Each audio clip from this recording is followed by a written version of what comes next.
everyone. We're going to call the session to order at 6:30 still. Councilman Smith, would you like to do the invocation? Absolutely. Please join me and stand as we first do a moment of silence to honor the men and women who have given the ultimate sacrifice for our safety. With that, please join me in prayer. Dear Heavenly Father, thank you so much. Once again, Lord, it is a brand new year. 2024 is upon us. I ask that you watch over us, Lord. You help us, you guide us, you make Canyon Lake to be continued the most amazing place to live ever. Please be with us, Lord, as we make decisions, as we make policy decisions, as we work together. And in your name, amen.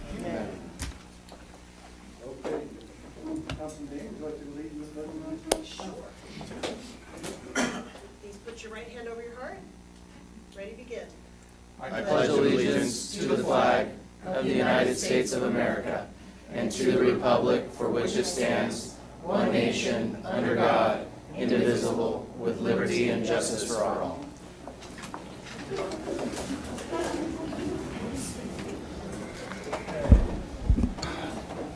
City Clerk, can we get the roll call vote? A roll Yes, call. Mayor. Councilmember Castillo, let the record reflect Councilmember Castillo is absent. Councilmember Dane. Here. Councilmember Smith. Here. Mayor Pro Tem Terry. Here. Mayor Welty. Here. Mayor, you have a quorum. Thank you. And City Attorney, do you have anything to report out? Thank you, Mayor. We have no items to report out of closed session today. Okay. Mr. Mayor, if I may Sure. make a recommendation.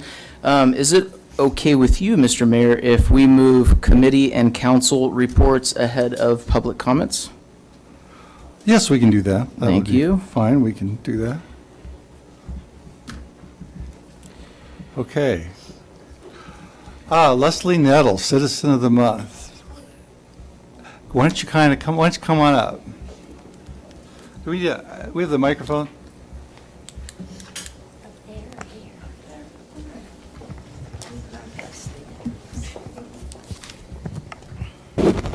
Okay, Leslie is a Canyon Lake local and proud owner of Love 'em and Leave 'em Pet Sitting and has pampered pets in Canyon Lake for over 30 years. In December, the Canyon Lake Fire Department held the Sparks of Love toy drive, and Leslie spread the love by donating $500 worth of toys. Leslie brought smaller toys so the kids could enjoy unwrapping on Christmas morning. Her massive donation of 120 toys filled the SUV with love and joy for the children. She also donated 15 blankets to the Animal Friends of the Valley. Just a comment on Leslie, I've known you for a long time. Citizen of the Month isn't the Citizen of the Month because 1 month they did something great, right? We're talking about a person who's done something for the community for almost 2 decades.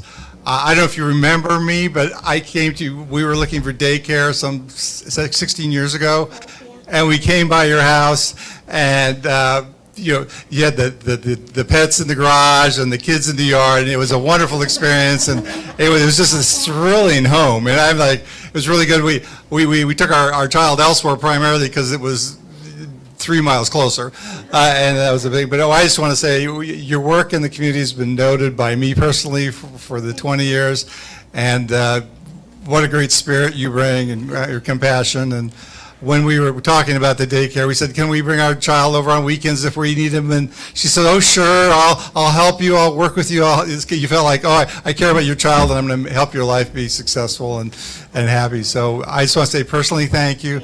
And from the City of Canyon Lake, we would also like to present you with this.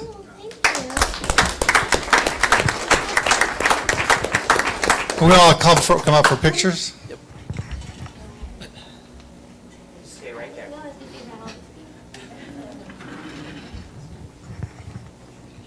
Anything you'd like to say? No, I've really enjoyed doing the kids. I did that for 14 years, and I've been here for 35 years now. Doing the animals all along. So 35-year resident. So again, 35 years committed to the community. So thank you very much. So let's get some pictures.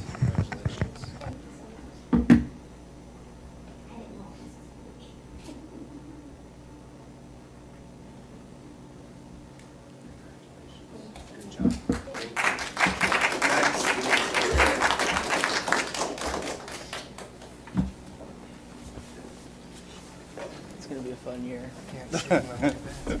Any other comments? Okay, good. Okay. Let's go on with community reports. We'll start with Director Darcy Burke. Twice in one day, that's a good thing. Thank you, Mayor Welty, councilmen, staff, guests, residents. December was a very busy month for Elsinore Valley Municipal Water District in Canyon Lake.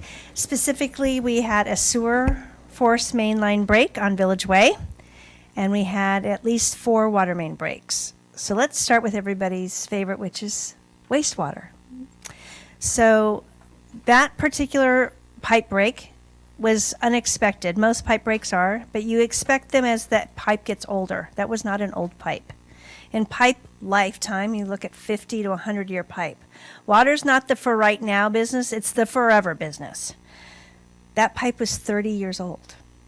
So the why it failed, we're still working on. The first and most important thing when our staff got on site was obviously stopping the spread of the wastewater and the sewage into the lake and into the Mora's backyard, and then to make sure that the Mora's residents, how quickly we could get our insurance adjuster out there and to remediate the issues. And I think that was actually taken care of quite quickly. People are asking me, why did it break? Well, pipes break. One of the things that I will tell you that's national is people flush unflushable wipes. And those clog pipes, and that causes pressure, and that actually breaks. Whether that's this particular case, I can't tell you, but I can tell you all of those wonderful things that actually make it to our wastewater treatment plant. And if you've had the pleasure of visiting our wastewater treatment plant, we can show you all the treasures that come through that system. When you think of wastewater, the first thing you think of is your toilet. That is a very small percentage of the water that actually goes into the sewer system. It's your shower. It's your sink, it's your dishwasher, it's your washing machine. It's those things that go down the drain, but the toilet is actually the smallest percentage of water that's actually contributing to that system. So I know there was a lot of concerns about, oh my gosh, we're all going to die, it's toxic. Okay, well, I don't ever encourage people to swim in raw sewage. Number one. We closed the beaches because they tested positive for E. coli. They did not test positive for Cryptosporidium or Giardia or other viruses. Within a few days, the rest of the beaches, except for where the Mora family's residence is, tested clear. The lake itself was still open. Within 10 days, the Mora beach was clear. So there's a saying in water, dilution is a solution to pollution, and that's especially true for bacteriological pollution. Because what happens is that it actually breaks down in the water. And let me just refresh everybody's memory. I know it's freezing right now, but if you've ever been on the lake in the summer, people urinate in the lake regularly all day long. I will also tell you that they defecate in the lake. And we don't test. We only test based on when the POA asks us to test. So before you're like, ooh, ick, okay, let's just be real about what's in there, right? The fish use some of that biological and waste as a food source. So when people are like, oh, what about the fish? Birds poop in our lake regularly, often, and frequently. There was some concern about what is the quality of the sand. So there is no E. coli in the sand that we've tested. I can't speak for the E. coli that lives in the goose poop that is regularly and frequently seen on docks, on Sunset Beach, on a variety of places. So it is not a pool. It is an ecosystem that is primarily a drinking water system. Obviously, our first priority is making sure that that wastewater didn't enter the lake, but it did. So we followed all the protocol. We called all the regulatory agencies. I spoke to the mayor. I spoke to the city manager. We're assisting if you needed help filing any of your reports, because if you've never done that permitting process before and filing, it can be very onerous. I know the initial report we filed just for that immediate night was 12 pages long.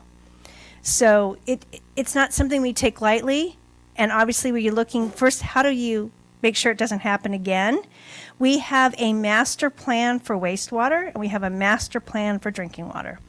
Wastewater is a little bit easier, believe it or not, because you can actually send a camera down a wastewater pipe and kind of see the integrity of it. Drinking water is a whole other thing. If you recall last year, we did a pipe relining from the inside on through a lot of people's backyards. That's sewer pipe. When we purchased Temescal's water and wastewater system, we inherited whatever they had. They inherited from whatever put in there, because everybody got a guy that did it cheap and cheerful, and this is what we have. So over time, that needs to be replaced. We're looking at just the pipes for the areas that we already have. It's over $1 billion of replacement. That's not just Canyon Lake, but realize we don't just serve Canyon Lake, right? So there is a master plan to replace that pipe. We have enough pipe to go from here to Denver. But you just don't see it, right? So to add insult to injury, then we had a lot of pipe breaks, especially off of where Happy Camp is, Treasure Island, and those things. That pipe is old. So there is a master plan to go and replace that, but that also means expense. So looking for money to find repair and replacement dollars to alleviate it. I also want to talk about, I've heard it so many times, we should never have sold our water to the water district. Canyon Lake never owned the lake. They never owned the water system. They never owned the sewer system. Temescal Water Company owned it. And at the time, Elsinore Valley Municipal Water District actually leased the opportunity to use it as drinking water. But because it was drinking water, the Division of Public Health, Drinking Water Department, would never have let a private corporation take over a drinking water reservoir in the state of California. I don't know if anybody's known, but California kind of has regulations. It's expensive, the liability, the compliance, it just never would have happened. So there's a lot of misinformation floating out there that I see regularly, frequently, and right now on social media like nobody's business. So if you have a question, call me. My phone number is everywhere. We had coffee this morning, Dale. We have it once a month. Now it's going to be on the first Wednesday of the month. If you want to meet someplace else, I'm happy to talk about it. I think one of the things I've asked staff for is a one-sheet incident report that we can share with the city and the POA to just tell people the facts. Because I think what happens is when you don't have information, you fill in the information with Wikipedia or Google. Not water quality experts, just from what I've seen. So, and it's with good intentions because you want to keep your family safe, and so do we. So that's kind of what I want. Unless you guys have any questions on that, I have two more other quick things, and we can talk about that. Are we good with that? I'm sorry I missed last month, but you had your housing plan, master plan brought up. And I know there's some concern from a number of cities about accessory dwelling units. And I apologize I wasn't here. I have asked our board to look at that. And I say that because the way the governor has written and mandated, you have no control as a city who can put in an accessory dwelling unit based on zoning or anything else. Your hands are completely tied. You have to say yes. However, if I don't have the capacity in my system to serve you, either in water or wastewater, it's not necessarily that I'll say no, but the burden of putting that infrastructure then lies on that person that wants to put in that accessory dwelling unit. So let's talk about that for a minute. Your line in your street was sized based on the housing that was going to go in there. If you double it, the pipe can't handle it, especially the wastewater side, right? It's just physically not possible. If you were a developer and you wanted to put in a new unit or a housing department there, we would make the burden of a new lift station, new pipe, all on you. So that $50,000 accessory dwelling unit, even if it's a package dwelling unit, now becomes $4 million and $50,000. Right? That's how much it costs. So we're going to have to assess our system, not just Canyon Lake. What's the capacity by block that we can actually handle? And Canyon Lake has a lot of old pipe. So right now I can tell you we can't handle a lot. And the cost to put in that new pipe, which then leads to new pump stations, new lift stations, is not going to be inexpensive. So we know we have to look at that because your job is to land use plan. The governor's kind of handcuffed you on how you can do that. My job is to make sure I can deliver the water and then take care of what you don't want to use back. But if I, one, have no clue how many or what the capacity is, it makes it almost impossible.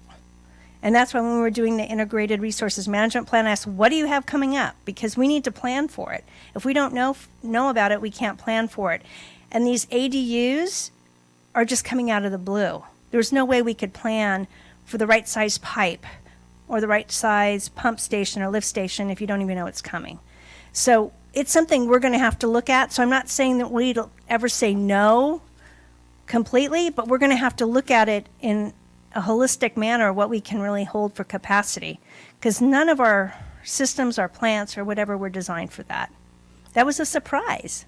And by the way, there's no extra money for those surprises at the state. Surprise, surprise. We'd have to figure out how to pay for that.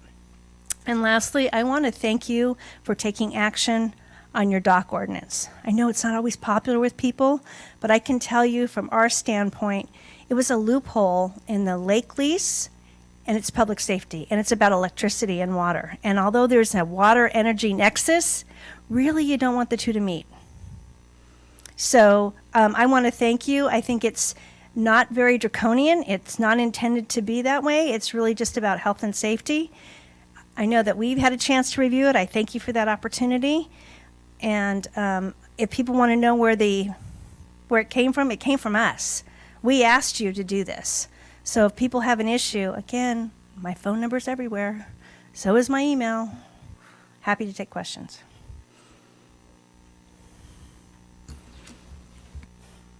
Go ahead.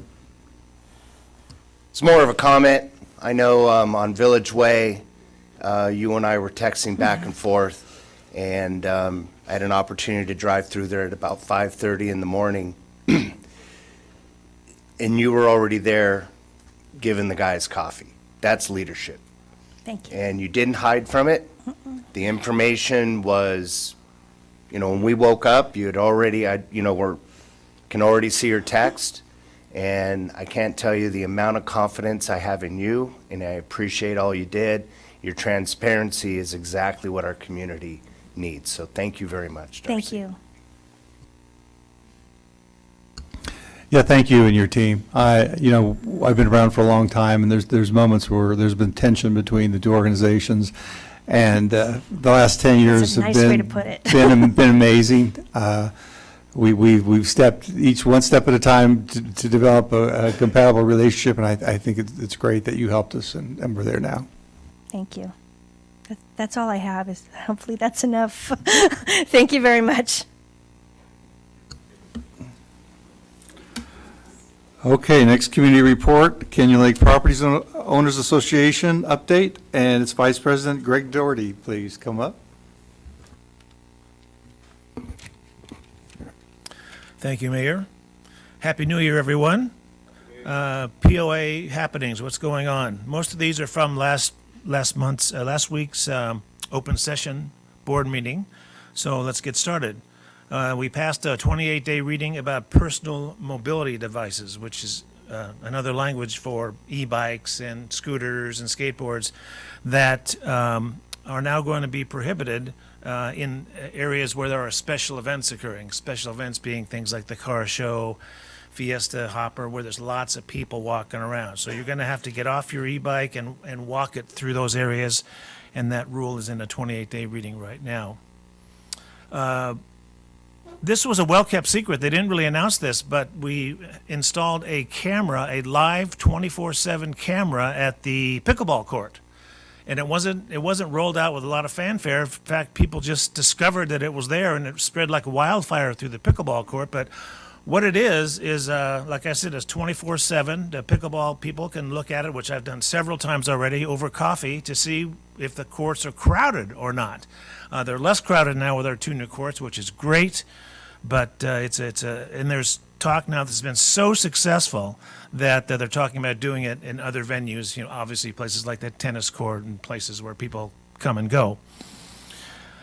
Speaking of e-bikes, the registration program for e-bikes began last Saturday from 8:30 to 2, I think. I and my wife went and registered our e-bikes. We had to pass the written test. There's 30 questions. I got a 97%, so did my wife. So we were good to go. It's not actually that hard, to tell you the truth, but you do have to take it before you register, okay? There's no cost to register. You get a tag to put on the back of your seat that's readable by Community Patrol and whoever else wants to look at it. So that's rolled out last Saturday. We had our member of the month, Mr. Ron Wilbur, he's the outgoing president, Commodore, I should say, of the Yacht Club.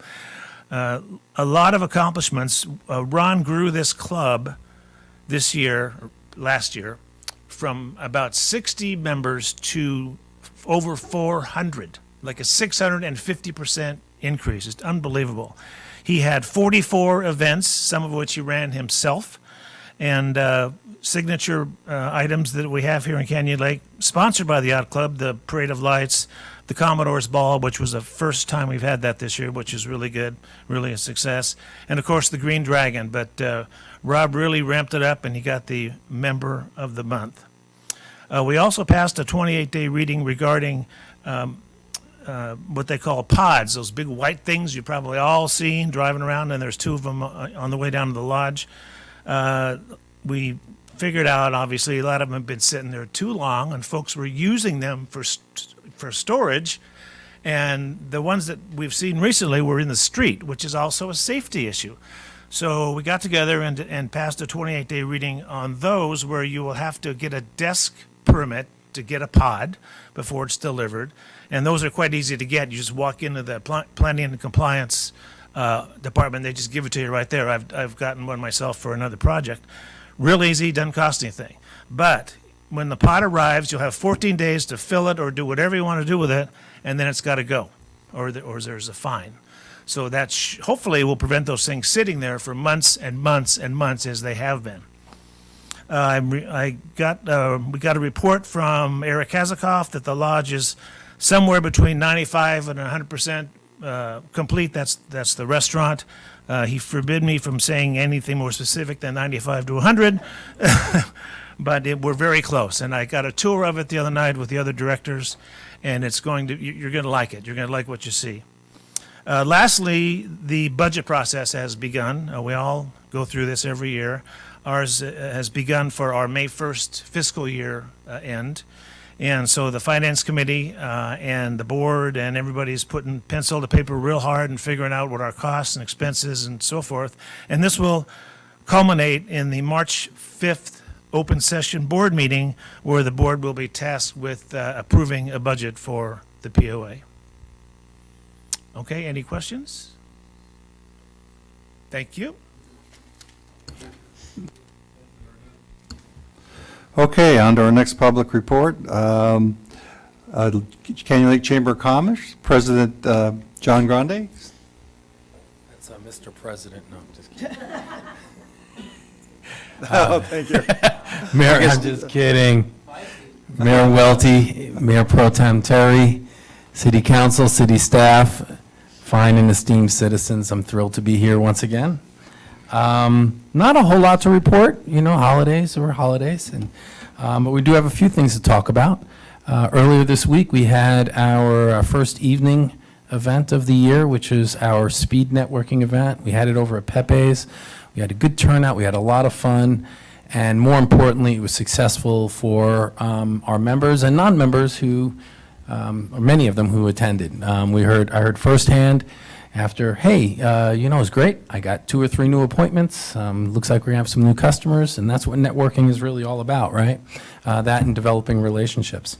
Coming up, a few things. On the 18th of this month is going to be the Mega Mixer. That's put on by some of the other chambers over at Storm Stadium.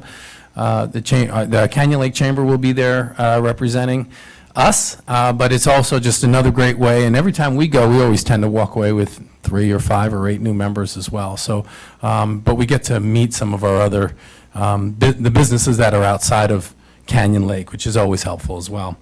On the 1st of this month, 1st of February, which is the first, we've moved our business roundtable, I think I announced it last month, to the first Thursday of every month instead of the first Wednesday, and that is in the Magnolia Room, and that's the reason why we moved it, because we wanted to have our own dedicated space.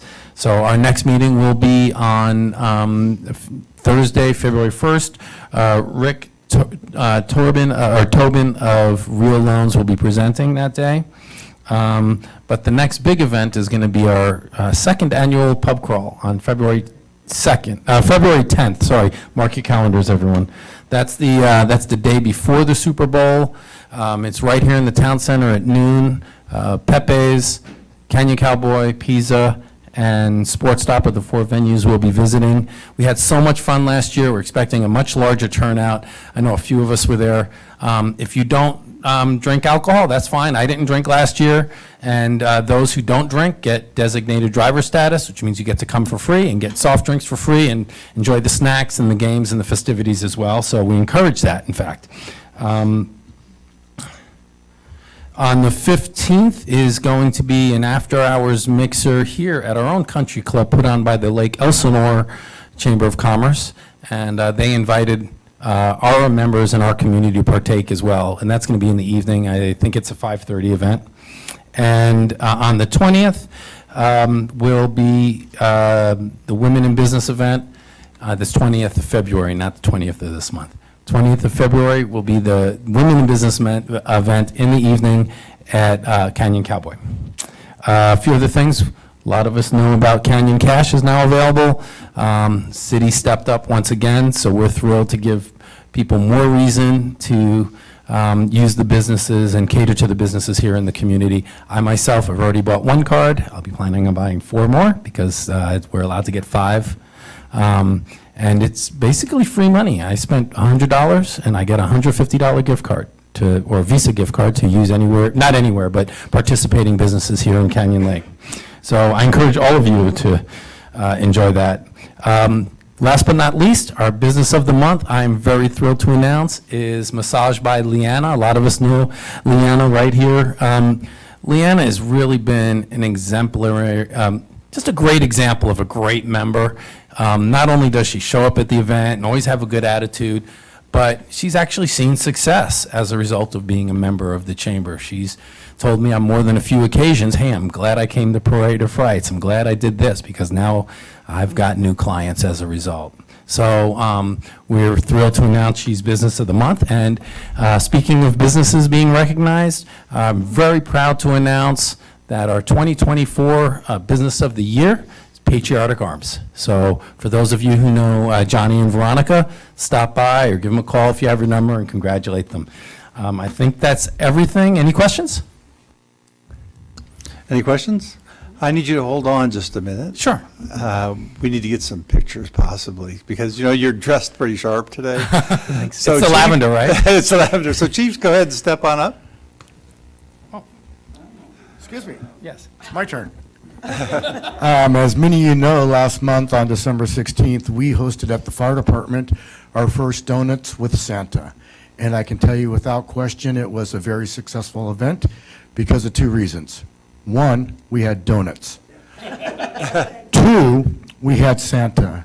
And Mr. John Grande here was our Santa and did so with so much enthusiasm, so much in spirit, and he was just great with the kids. He would pose next to the Christmas tree, he'd pose next to the fire engine. He was running around getting toys. He was the best Santa ever. And we just want to, on behalf of the Canyon Lake Fire Department, thank you for being Santa at our first event.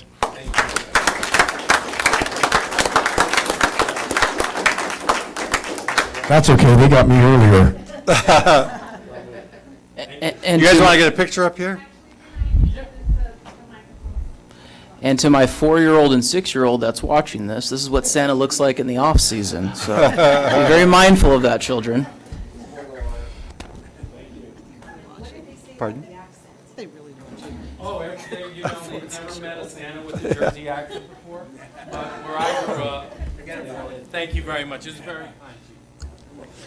Chief, we can't really let you sit down. Further public updates, City of Canyon Lake Fire Department, Chief Latendress. he's got to reset his mind. He was in a party mode, now he's got to be a business mode, so.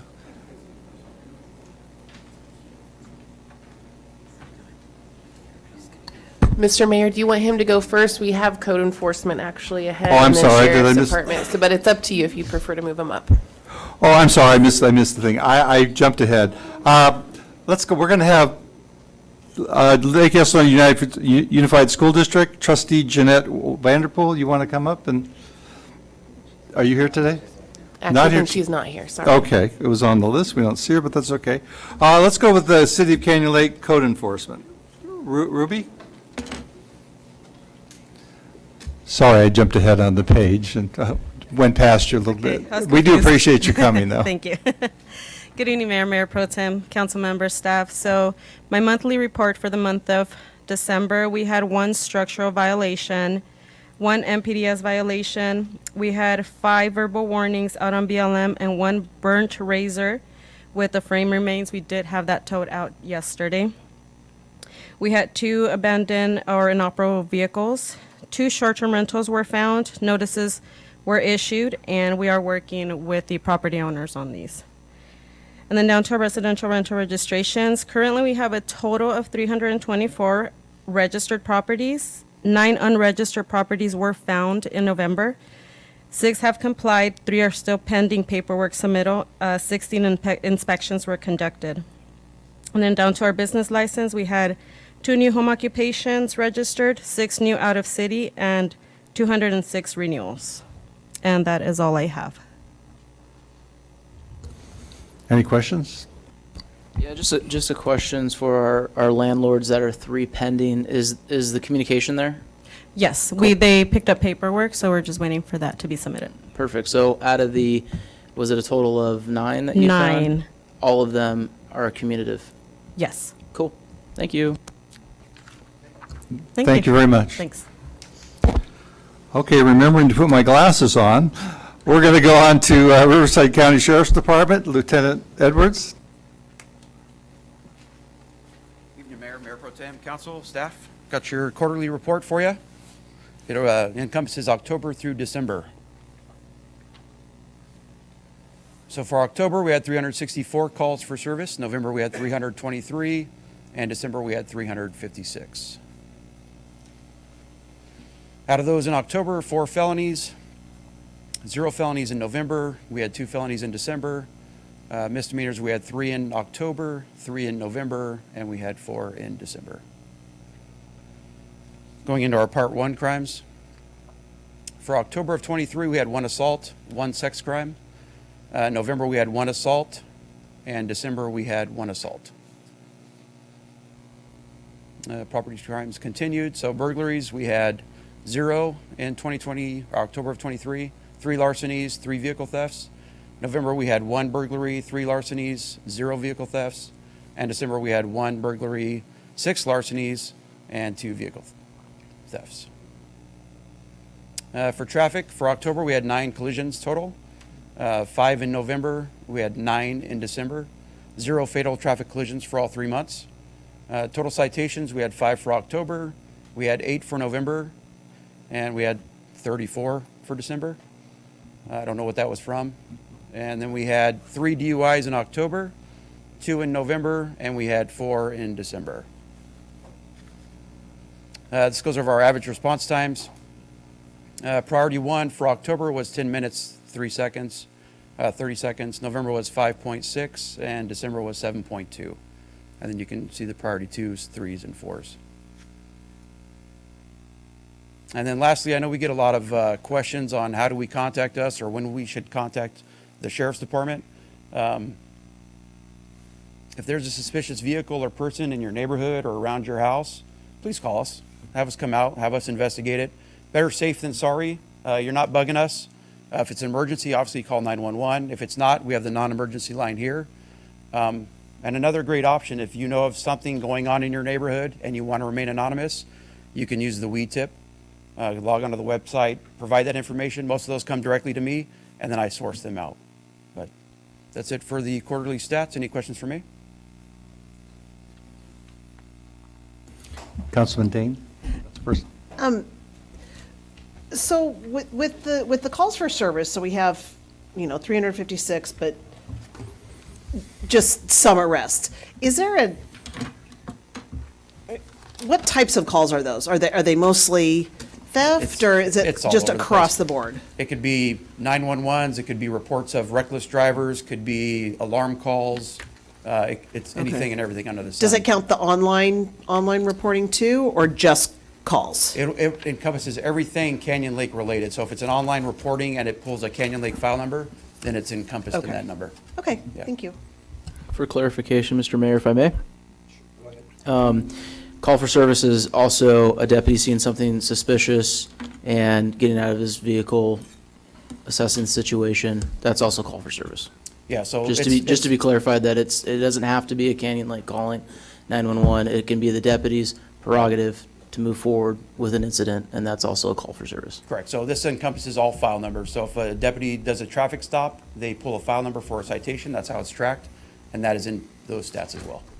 Lieutenant Edwards, you know our frustration because Canyon Lake doesn't know the difference between security, sheriff, black, blue, green. We're all confused. I don't know if it's the water or what's going on, but, we have been dealing with this conversation for so long on educating our folks on when to call 911, Yep. when to call the POA. And for most of the complaints that we're seeing in regards to our social media issues with petty thefts, vehicle thefts, it's all 911 related. It's all the sheriff's department's prerogative, and I think that's the hardest thing that we're trying to get through our residents of the importance of using the services that we get from you guys. So thank you for giving us this contact information. I think it's our job at City Hall to make sure that we're getting it out there properly and to constantly educate our folks on what to do, when to do. Appreciate the hard work last month with Mayor Pro Tem Terry and myself in regards to the video that we did, just kind of letting Came out people great. know what's coming out. Turned out phenomenal. I would ask staff that we continue to do that with information like when to call, who to call, and how we can do it, so that way we can continue to educate our community members on stop calling stinking POA on things that you should be calling the sheriff's department. Yeah, and one way I, communicated with the POA is that if it's a rule violation in the rule book of the POA, then you can call POA security. But if it's a criminal law violation, somebody's breaking into cars, somebody's suspicious walking around the neighborhood that you don't recognize, that doesn't belong there, looking into cars, call us. Yep. And then if we decide later that it's a rule violation, we can turn it over to the POA and have them deal with it, or we can handle it on site. But the best thing is that we can track it, right? So if you call me and say, between 3 and 5 in the morning, every morning, we get these people that are coming through, they're looking in cars, then I can increase patrols at that time in that area. So it just helps me. So help me, help you. Give us a call. If it's nothing, it's nothing. If it's something, then great. We're helping everybody out. Thank you. So to paraphrase in my mind, it's if there's a threat to your person or to your property, you call 911. Absolutely. And that's this test. So if there's, or somebody you feel is, such as somebody who's stalking in your neighborhood or walking around at night that doesn't seem to belong there, that would be a call where it's kind of a threat to your person.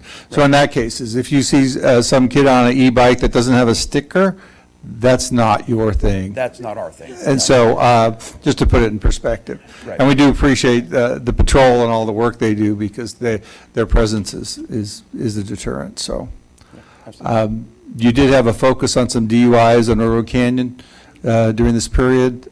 We did. There's still going to be they're going to be ongoing throughout the year.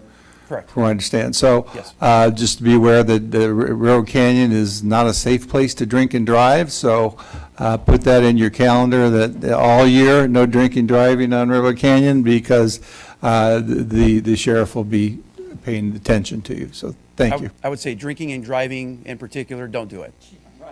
Otherwise. You it's brought in my subject for us, scope. right? So, We'll yeah. go with that. Okay. And that goes for e-bikes and golf carts. I wasn't going to say golf carts. I'm going to say golf carts. But yeah, if you have anything else for me, let me know. So DUIs are just bad in a moving vehicle? All bad. If you're driving? Yep, moving. Yeah, okay. Thank you for that. You're welcome. Have a good one. Thank you. Okay, looping back to my prior comment. Chief, sorry about that. You're at the bottom of that section, and I thought you were on the bottom of the prior section, so we're good. I was paranoid there for a minute. I wasn't ready. So, good evening, Mr. Mayor, Mayor Pro Tem, members of council, city staff. Jeff Latenders, your fire chief, and I'm here to present the monthly report for December. So during the month of December, it was our third busiest month of the year. We ran 99 emergency responses. Of those emergency responses, we had 2 fire calls, 59 rescue or EMS responses, 1 hazardous condition, 12 service calls, 19 good intent calls, 5 false alarms, and then 1 severe weather incident that we responded to, for a total of the 99. And if you look, it's our year-end report there. So we ran a total of 1,089 incidents in 2023. It's slightly lower than what we ran in 2022, when we ran 1,107 emergency responses. The fire responses, we had 2, as I mentioned. On December 19th, we had a small structure fire that was due to a water heater malfunctioning. It was quickly extinguished. The residents were out of the structure and awaiting our arrival waiting outside upon our arrival. And the second one was a very minor vehicle fire in the 33,000 block of Railroad Canyon, and it looks like it was due to some type of electrical malfunction in the lighting for the license plate. So our incidents by time of day, a little busier in the wee hours of the morning. We were up from 0 100 hours until about 4 o'clock running responses, tapered out between 5 and 7, and then again during the peak time of the day is when we had the majority of our responses.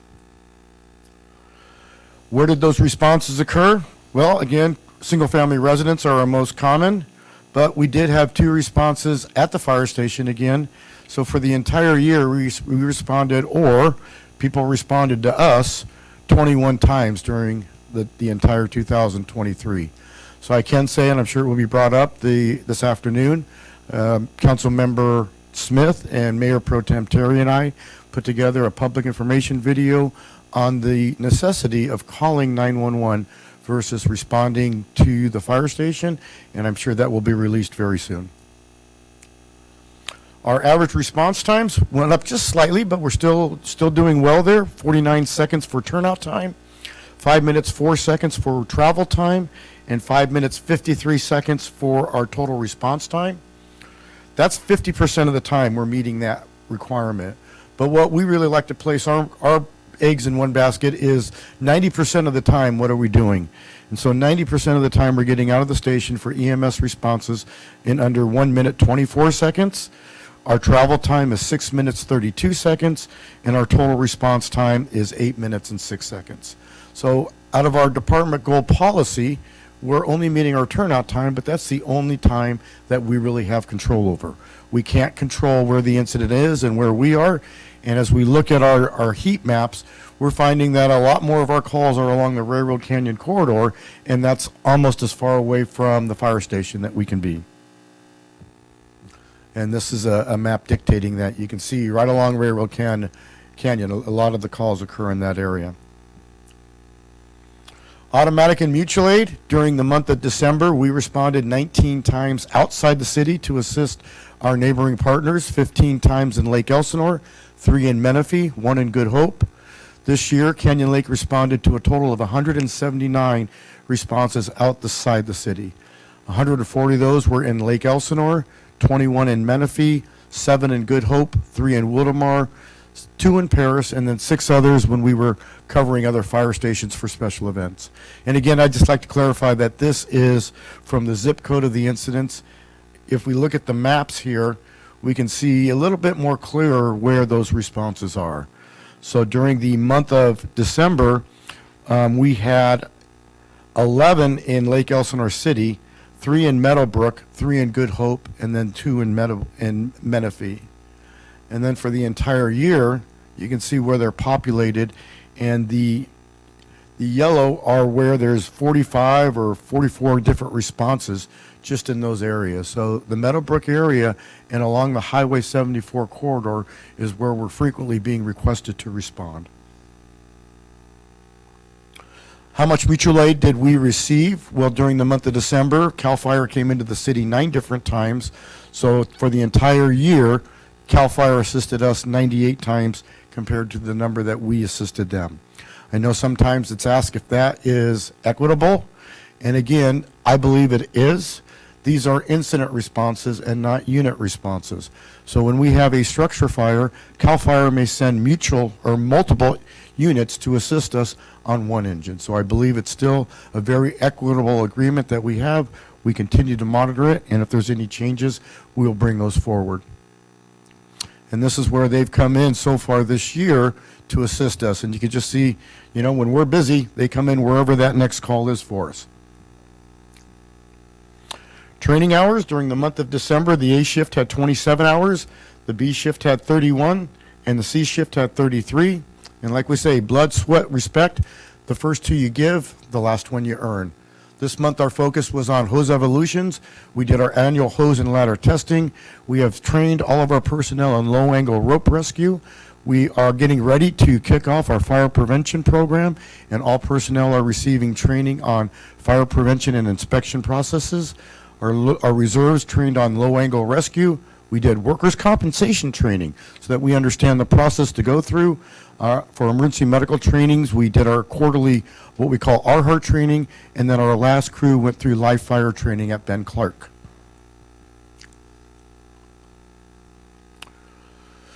Well, another busy month. We did our Sparkle Love toy drive. It was very successful. We loaded up 3 SUVs of toys. We are one of the largest places where donated toys are taken from in the county. So we're very proud of that. We participated in Winter Wonderland. We actually attended a job fair at Crafton Hills College in Yucaipa, trying to bring in more reserves. We interviewed a candidate today as a result of that job fair in Yucaipa. So we're very successful. We were in the golf cart parade. Of course, we, thanks to our Santa Claus there, we were very successful, Donuts with Santa. And then we had our city and our fire department Christmas party. All very successful, a very busy month. Significant events, it was talked about a little bit, but it was probably our hydrant leak this month on Treasure Island and Longhorn. It closed down one lane of traffic. The firefighters were able to secure the water line. It was a lateral that was leaking, so you don't really think about it much, but we carry a big hydrant key or water key so that we can do this task when we're needed to. We also were there with POA operations, community patrol, and the Elsinore Valley Water District, Municipal Water District. And then finally, it's time for our annual report. So if I can try to drive this thing, I don't know if I'm going to be able to. Our annual report is going to be posted online tomorrow. Each council member had a copy. We've got very limited print copies, but it will be available online for the public to see. It talks about our responses, it talks about our accomplishments, it talks about our achievements, and it's just a year in review, essentially, of the presentations that I've given to you. So that concludes my report. I'm available for any questions if you have any. Chief, I have a question. Is there a link from our website going to the report? There will be on the fire department page. We'll have it up and running tomorrow. I was going to try to hit it tonight, but I don't have access to it. Sounds good. So tomorrow it'll be effective. Okay. It will. We'll put out a press release on it also, and we'll put it out on our social media.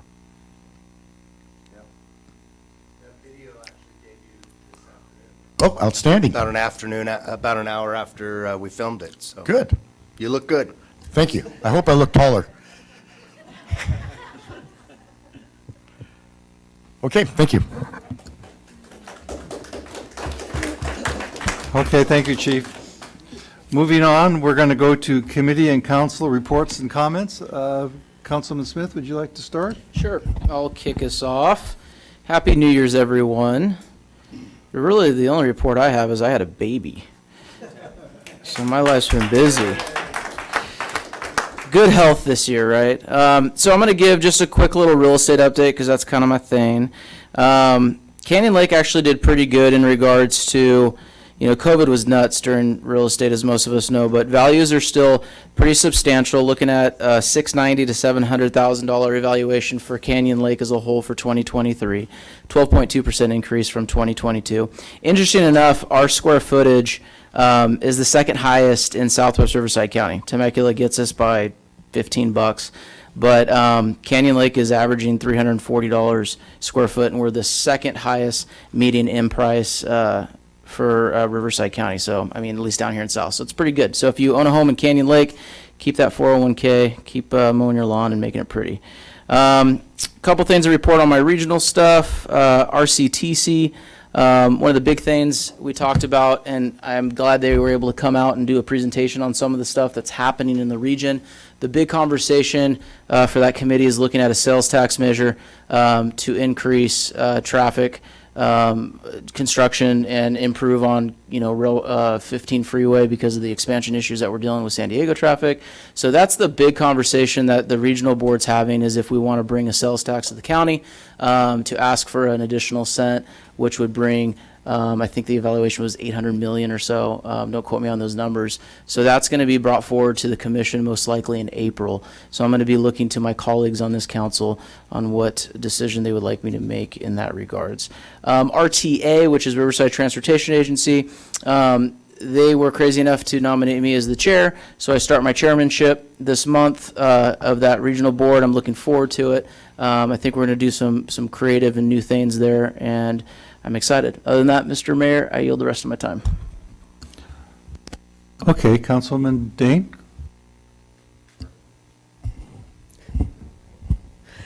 I don't have much to report either, other than the one thing we had, yesterday we had our second meeting of, I don't know what the new name is, but Southwest Riverside County Coalition on Education, something like that. You guys keep changing. Because it's not just women anymore.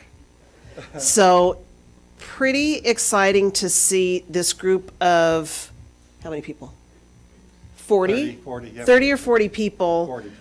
All, this group, some of you may know, we've been talking about this for about a year and a half, but this group started as just local Riverside County elected women to try to address issues in our region. And one of the issues that we really spearheaded was trying to look at ways to bring higher education into our area. Because the closest we have as far as a Cal State is Cal State San Marcos.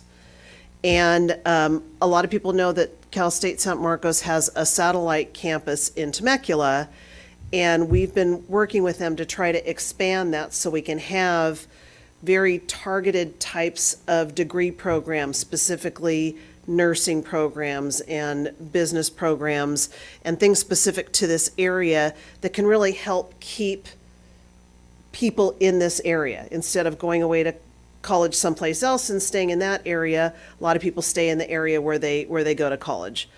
So very exciting to have so many people from all over. It's expanded from electeds to people from hospitals and school boards and other chambers of commerce. So all different stakeholders in this area to help give their input, and we really focused yesterday on setting up parameters. We formalized a structure, we formalized a board and committee members and assigned some specific tasks. And it's exciting to see this really trying to move forward and putting the effort in to move forward with it. So it was a great meeting. It was a great meeting, and Councilmember Dane has volunteered and stepped up to be a secretary of the organization, so I want to applaud her for that. The mayor of Menifee was giving her the elbow the whole time, but it was effective, so now she's a secretary. Exciting, terribly exciting meeting, and we'll go with that. Council member Terry? Good evening. Last week, John Grande and I, as we occasionally do, toured the town center, and one of the highlights is we walked into the Canyon Lake Library. And I'd like to recognize our branch manager, Kim Pike, who is here. If you have, I hate to say it, first time I've ever been in the building. And what a beautiful, well-ran facility. And I've got all four of my grandkids will be here on, I believe, the 18th. And I'm really looking forward to bringing them down to the library. And it's just a great spot. It's great for our community, and we need to take the opportunity to visit, walk around, and I almost checked out a book. Almost. So I did make a mistake. I called it Reading is Fun. Riff, right? It's Reading is Fundamental. Is that correct? Do you remember that campaign? I do. Yeah? Okay. I'm that old. I got a little side bet whether it was Reading is Fun or Reading is Fundamental, and I think I lost that bet. I think it's fundamental. But please go visit our library. It's a beautiful facility. And the reason I led with, I don't know why this gets put on. I'm the worst at this, but we have a resident, Eric Frega, who has young children, very active in our community. And he was diagnosed with stage 4 pancreatic cancer. For those, I hesitate to say this because I'm a never quit guy. The percentages of survival are 1%. So the reason I bring that up is on Sunday, January 21st, at Canyon Lake Hair Salon, or Hair Design, I should say, from 10 a.m. to 2 p.m., they are having a cut-a-thon. And men and women, children, cuts available for a minimum of a $20 donation. 30-minute pedicures, no gel, available for a minimum of a $20 donation. $half size tattoos.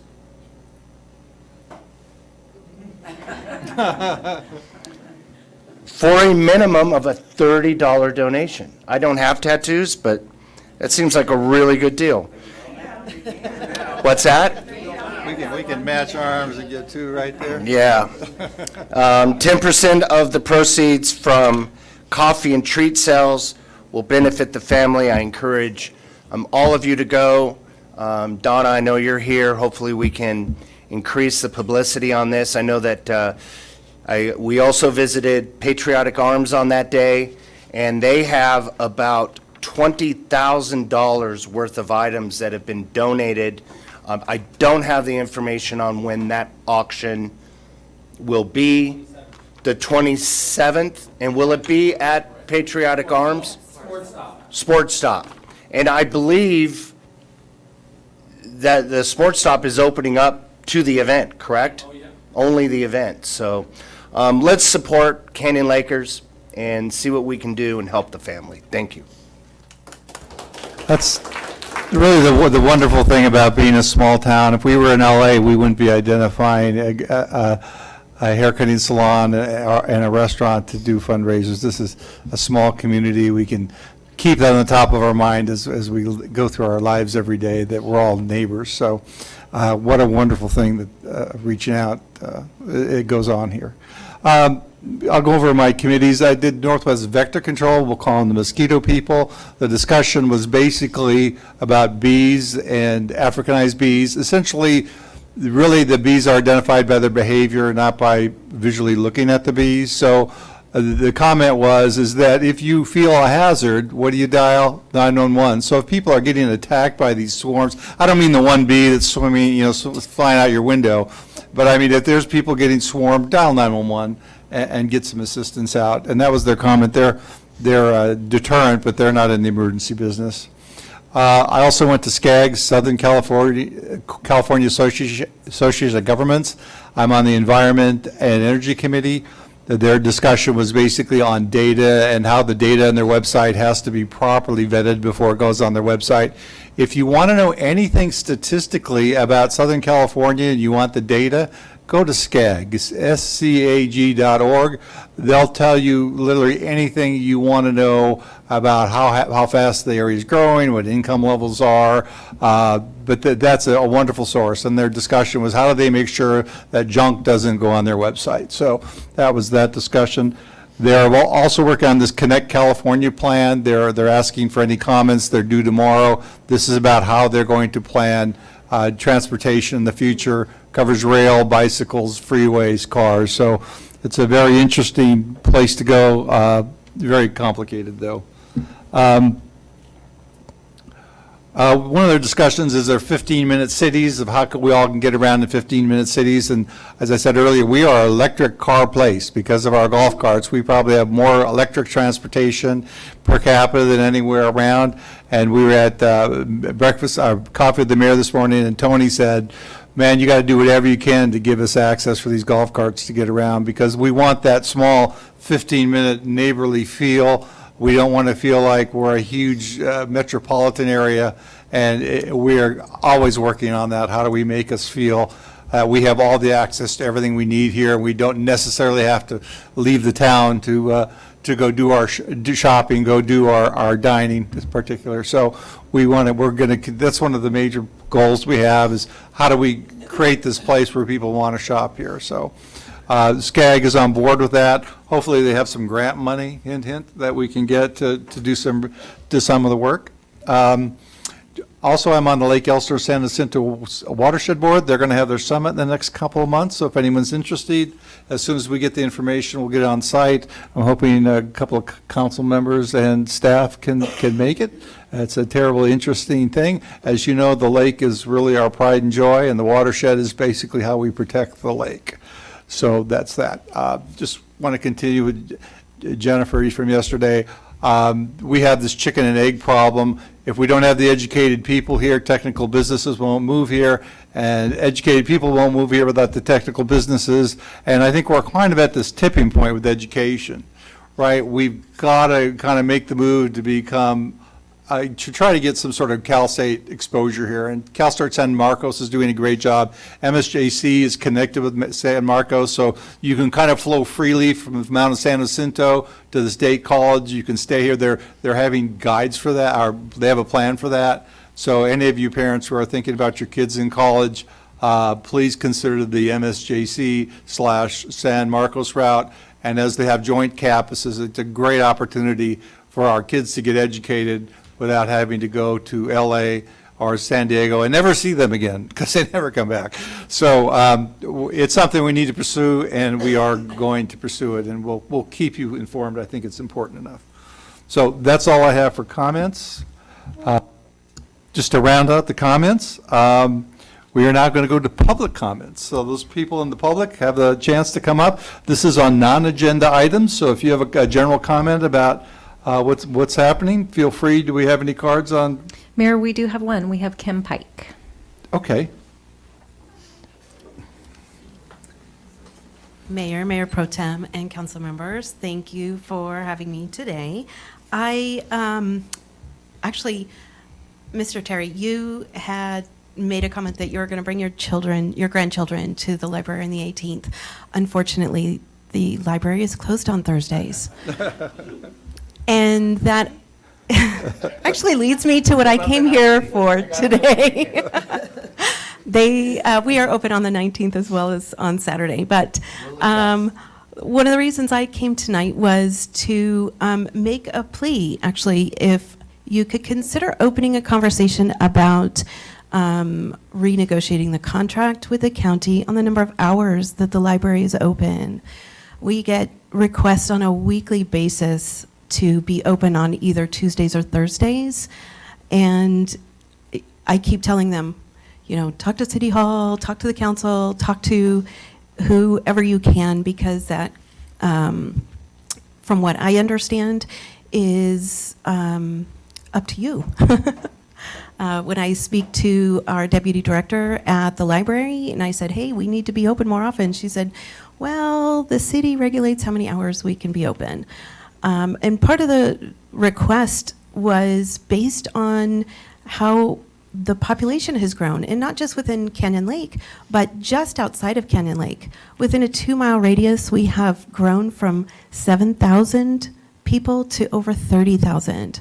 Now, that does encompass areas outside of Canyon Lake, of course. There's Audie Murphy and Canyon Hills and whatnot, but that's a large increase, in all of those people come to us, our little tiny library. So the request to have it open just one more day is I think something that can really help the community. There are neighborhoods within Canyon Lake that have 11% of the households that don't have internet service, and that was shocking to me. So the library is really that area where those individuals come to get online for their, digital, just to check their emails. They don't even have mobile in up to 11% of some areas, some neighborhoods, which was shocking to me. In those areas that I noticed, about 15% of that community is elderly. So there has been an increase of people asking for more community programs and that type of thing. So being accessible one additional day a week, I think, would be a huge benefit to the community. So don't know how that happens. I know that it's a huge renegotiation of contracts and whatnot. I don't know what the expenses are, but I am here just to ask if you could at least start a conversation on the possibility. Thank you for your comments. Love the library. Thanks. Anything the staff can do in the city, we'll look into it. Thank you. All right. Appreciate it. Thanks. Okay, just a reminder to everyone that if they have any comments, we have comment cards in the back, and you can fill out a comment card and before you come up and talk. So we're going to move on to the consent agenda. Do we have any public comments on the consent agenda? Mayor, we have one. We have Art Femister speaking on item 5.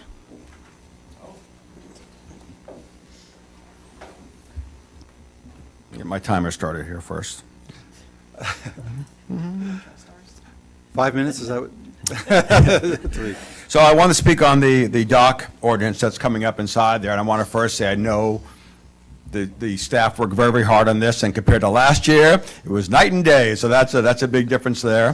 What it really comes down to is words matter. That's the point I want to kind of make on this. So there was, and it wasn't the council, there was a board member, some of you will remember not too many years ago, that was on the rules committee that says, the rules say that motorcycles can't be ridden inside the community. So going forward from now on, when the motorcycle pulls up to the gate and the gate opens, they need to get off, turn the motorcycle off, and push it into the parking lot, which is going to delay traffic and everything else. Well, people went into an uproar and go, what are you, crazy? You can't do that, whatever. He goes, this is what it says.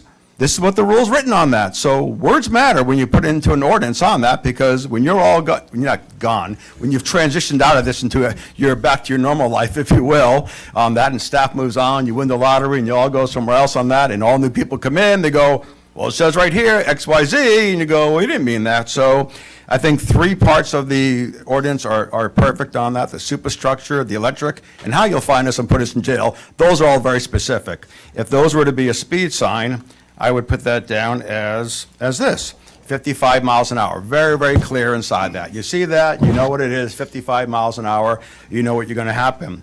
The rest of it, if that was a speed sign, I'd probably put it like this: speed limit, a safe speed. In other words, it's kind of vague. So if you were doing a speed trap on that, a motorcycle officer could write tickets all day because it's up to him what he thinks. So there are a couple of specific items inside here I'll bring up real quick. Definitions on here, and this is your wording: for the purpose of providing access of a dock, purpose of providing access to the water for recreation and other purposes. Okay, that was inside there. Okay, so that's fishing. I can sit there, fish off my dock. I have my boat, obviously, and everything else. I can have my water slide on there and all those other things. Directly under that, it contradicts it. It comes inside here and says, the use of docks will be limited to docking of watercraft and the storage of gear essential to operation of watercraft.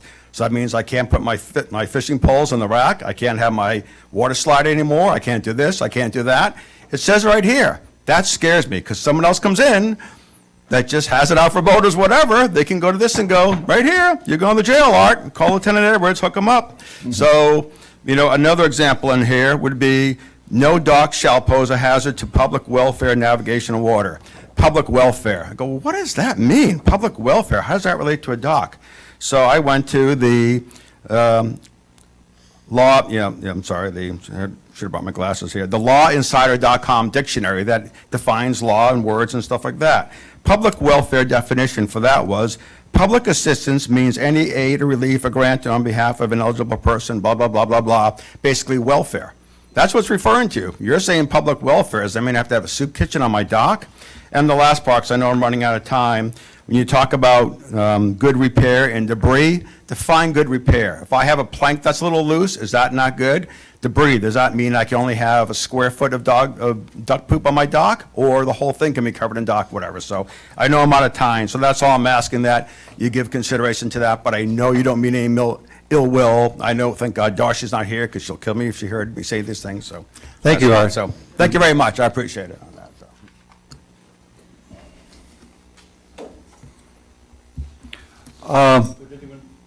Any of the council members like to pull a consent item? Yep, I'll pull it. 5, dock ordinance. Let's talk it. Any other, pull any others? That's it? Nope, I'll make the motion that we move forward with the consent calendar with number 5 outstanding. A second? Any second? I'll second. Second.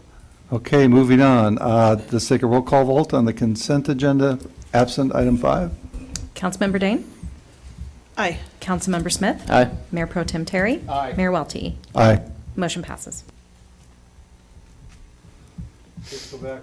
Let's go back to item 5. Do we have any staff comment on item 5?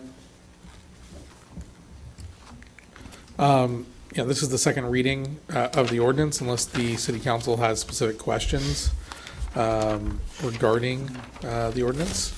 I didn't plan on having any specific response. Mr. Mayor, if I may? Sure. All right, so let's dive into it a little bit. This is the second reading, so we're on the last line of this, and I wish we would have dissected a little bit more in the first reading. But for those of you that are joining us tonight, it's this awkward moment where a council member is not allowed to talk to the member of the public because there's this thing called the Brown Act. So I'm going to talk to my good friend, council member Mayor Pro Tem Terry here, because he served on this committee drafting this ordinance, and I want to go back in time a little bit on how we got where we got. Obviously, as Darcy Burke indicated, the POA and the EVMWD reached out to the city because they were having an issue with enforcement.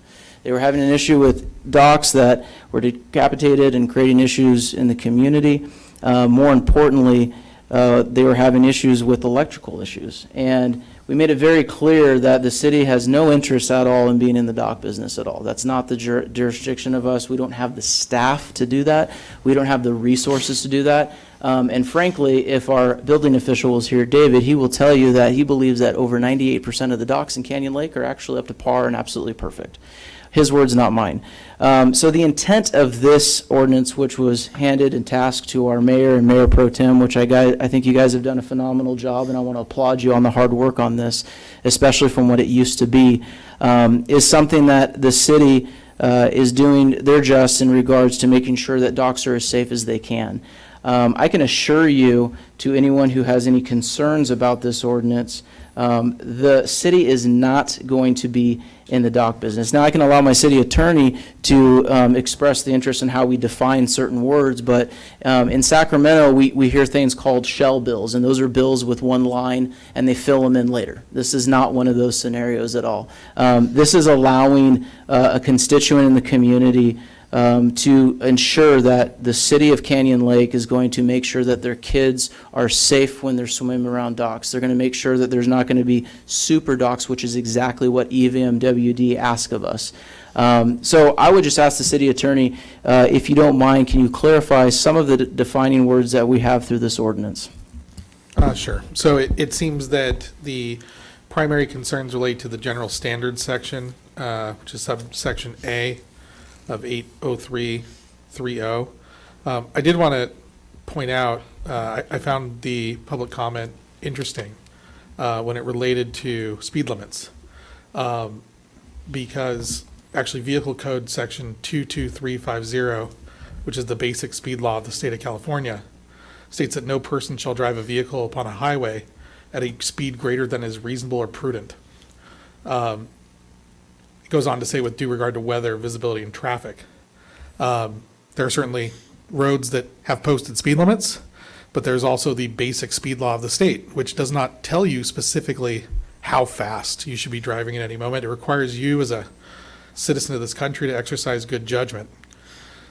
In terms of the general standards, they are general standards. It was felt that the previous version of this ordinance went into perhaps too microscopic level of detail in regulating and describing for the residents of Canyon Lake how to maintain their docks.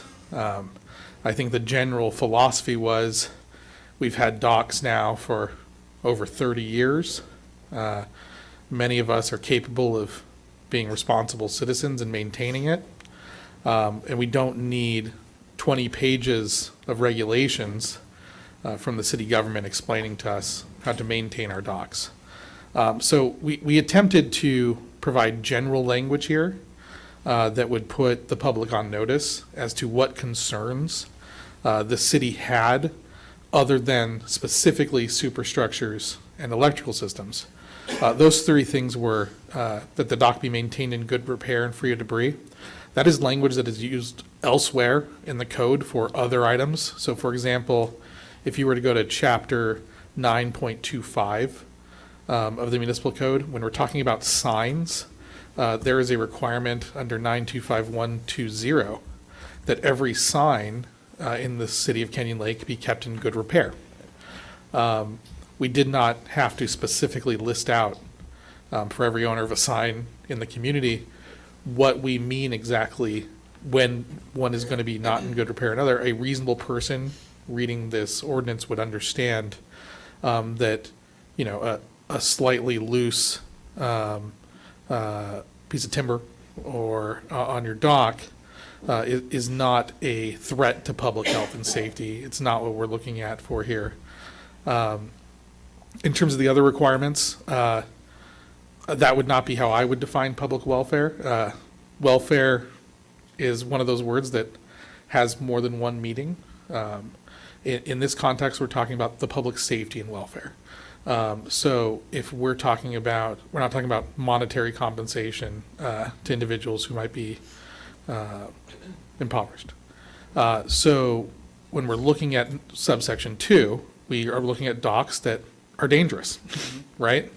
They're threatening the public health and safety. They're threatening the public welfare, navigation, or water quality. You know, generally speaking, water quality of Canyon Lake is something that is regulated by the government agency that maintains the reservoir. But nevertheless, if there are things related to the dock, which we are taking responsibility for having regulation over, that threaten water quality, we would have the ability to enforce that general standard. And then lastly, when we're looking at the use, we have use restrictions all throughout the code, right? The primary one for Canyon Lake is residential structures. Residential structures in the city of Canyon Lake are to be used as residences, right? So you can't use your house to be a gas station or to be a grocery store. So in this case, we are stating what the purpose of a dock is and what the uses will be limited to. That is, the use of a dock is limited to the purpose of a dock, which is docking watercraft and storage of gear related to it. We were specifically concerned about the storage of hazardous substances on the docks. And I think broader, we were concerned about other uses of docks. I think someone had even floated No pun intended. yes, exactly. I try. You know, a floating ADU that someone could try to Airbnb, right? Yeah. You know, we all long for that tropical vacation out on the water, right? We don't necessarily want it happening on the lake. So the purpose of that is to put the person reading this ordinance and being aware of it on notice that the use of a dock is limited to the purposes that a dock exists for. You know, the city also exercises prosecutorial discretion. As you know, with all of our codes, the city enforces those reasonably on its residents. And we always go out with an attempt to educate. We assume that the residents of this city are law-abiding citizens who do not want to violate the law or to put others in danger. And so the first step in any enforcement action is always a courtesy notice. This is the issue that we're having, and it always gives that owner an opportunity to respond. You know, the city is not perfect, right? And sometimes there's additional information that we keep in mind. But although the violation section is very specific, has to be that specific, I don't anticipate prosecuting individuals under this unless, we're looking at a very serious situation that a resident has had an opportunity to correct, that puts others in danger, and that they refuse to address in a responsible way. Thank you, Mayor and Council. Thank you for that. That's all I had on it. Councilmember Terry? So, I want to build a dock. Where do I go to do that? Initially, I would go, To the POA. So the process that is currently existing for new docks coming into the city of Canyon Lake, replacing a dock, you will still go to the POA. If there is an electrical component to the dock, you will be advised that you need an electrical permit through the city. We are currently working with the POA about whether we can do conditional approval through the POA. Before they get their official approval, they will verify that they've gotten that city permit. So that is the only step currently that will be required through the city for any dock being installed into the lake. I do want to mention too that the current ordinance applies moving forward. So we're not going to go out and look at existing docks and say, where's your electrical sign? None of that's going to happen. This is really, as we move forward, trying to put in some best practices for electrical. The only time we would do that is if we see, for example, electrical cords in the water, right? I also want to mention that there is an exception to this for our fire chief. So fire inspections, we do those annually, and any, for lack of a better term, public common use dock for condo association or the property owners association, those are inspected proactively because we are required by state law to do so. So those are some of the exceptions. The intent really is to provide an additional tool. So we would want to work with the POA or the water district, and if they come to us and say, hey, we've got this really bad dilapidated dock, we're not making any progress with our resident, we can go out now with a very strict fine and help support in that effort of addressing an unsafe dock. But it's focused on safety and welfare, as Attorney mentioned, and I'll just say, in good governance, it's better to lean toward the vague because it doesn't create the opportunities to make everything boxed in where you can't do something when it's really necessary in a safety issue. Particularly, you need some vagueness to better implement the laws. So sometimes it's good to have detail, as Stephen mentioned, for reasons of violations and penalties. But on the other side, there's value in having vagueness, trusting in the fact that we're going to do our best to implement the law in good faith based on the purpose and the definitions in the ordinance. I just want to put into the record that I think the city manager, when she's using the word vague in reference to the ordinance that we've drafted, is referencing the general nature of it. She's not referencing the legal definition of vague when it relates to an ordinance, which would likely make it unenforceable. The standards are general in nature. They do not go into the overly specific. Right. But Thank nevertheless, I think a reasonable person in reading this would understand what is prohibited. And we will outline, once this is adopted, if it is adopted, we will proceed with a webpage on our website to make sure everybody's very clear about who does what and where to go for that information. so the city is not, we don't even own a boat, but we are not going to be driving around and looking at docks. No. That would still be the responsibility of two parties, those parties being the Property Owners Association, which currently, that's their task, and Elsinore Valley Municipal Water District. Is that correct? Correct, with the exception of the fire chief for those common use docks. So really, the two areas that the city has included in here would be no superstructures, and if you are going to build a new dock and you would like to run electrical, in most cases, you're going to have to go to the city and pull an electrical permit, which is really in the best interest of public safety, and kind of amazing that was never a code or Which you would have to do if you were doing electrical work on your home. Exactly. Same requirement and same over-the-counter type of review. And just to clarify, this is not if you put it, if you have an existing dock and you put new electrical in, that still is under the standard that they'd have to get a permit. So It's new electrical. New electric, it's not new dock, new electric. So if you have an existing dock and you decide that you want to add electrical to it, you would need to get a permit. Need to get a permit. And then I did hear, at least there was some chatter saying extension cords are prohibited. Extension cords are prohibited if you're left unattended. Unattended. Right, so if you do need to put an extension cord out there, that's fine, you just have to make sure it's not left unattended. I think my comment is, that, you know, the other members of our government, the POA and EVMW, kind of came to us and said, we have our rules, we would really like to be on, all of us to be on the same page. We'd like you to help us where you have the ability to, where maybe we don't quite have the ability to make changes.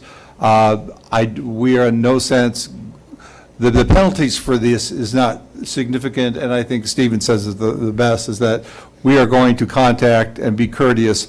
And by the time we get to it, to be honest, the POA's probably contacted someone numerous times and been incredibly courteous numbers of times. So this isn't like a gotcha thing, where, you know, you're driving down the road 100 miles an hour. Well, you know what, you're going to get a ticket and you're probably going to jail one time. But this is not the context of this. This is, the assumption here is that you probably, if you're any consequences that are serious that come from the city, you've probably gotten at least 5 letters letting you know it's coming. So I worked in government and we did policy, and it was incredibly difficult to get the language right. And at some point in the language, you just had to say, we're going to have to use a reasonable man standard. We do a policy for one item and it would read specifically, don't do that. And then we go to another item and say specifically, you need to do that. And it was all based on the context. And it's very hard in the system of language and in law to get so specific, because we are Americans, we're very gifted at reading the law and finding some way to wiggle around a very specific requirement. And that's our gift as Americans and our right as Americans. So to make it, you know, kind of a reasonable man standard, which I think is the way the city would take it. And I think the language is not perfect, but I think we're on the line of being reasonable. That's my comment. Mr. Mayor, if there's no further comments, I'll call for the motion. Do I have a second? Second. Roll call. Councilmember Dane? Aye. Councilmember Smith? Aye. Mayor Pro Tem Terry? Aye. Mayor Welty? Aye. Motion passes. Moving on. We are now on to, we don't have any public hearings today. That's going to be a good thing. We're going to have a presentation of the fiscal year 2022-23 audit financial statements. Terry, good to see you, Terry. Always a smile in our halls. It's good to be seen. Is this on? All right. Your Honorable Mayor, members, City Council, what you have before you is the fiscal year 22-23 audit. Will it work? There we go. So what we want you to do is just receive and file the fiscal year 22-23 annual financial statements, the report on internal controls, and the audit communication letter. So you should have the audit report in 2 letters. In November 23, LSL, which is our auditors, audited our financial records inclusive of reviewing the city's internal controls. As a result of the audit, they issued the following reports. The audit report, which expressed an unmodified opinion on the financial statements, which is highest level of assurance we can receive. An internal control letter with no internal control deficiencies or compliance issues. Audit communication letters to the City Council. So the general fund balance at June 30th, 23 was $6,413,798. And back just before June, we adopted a new fund balance policy under GASB 54.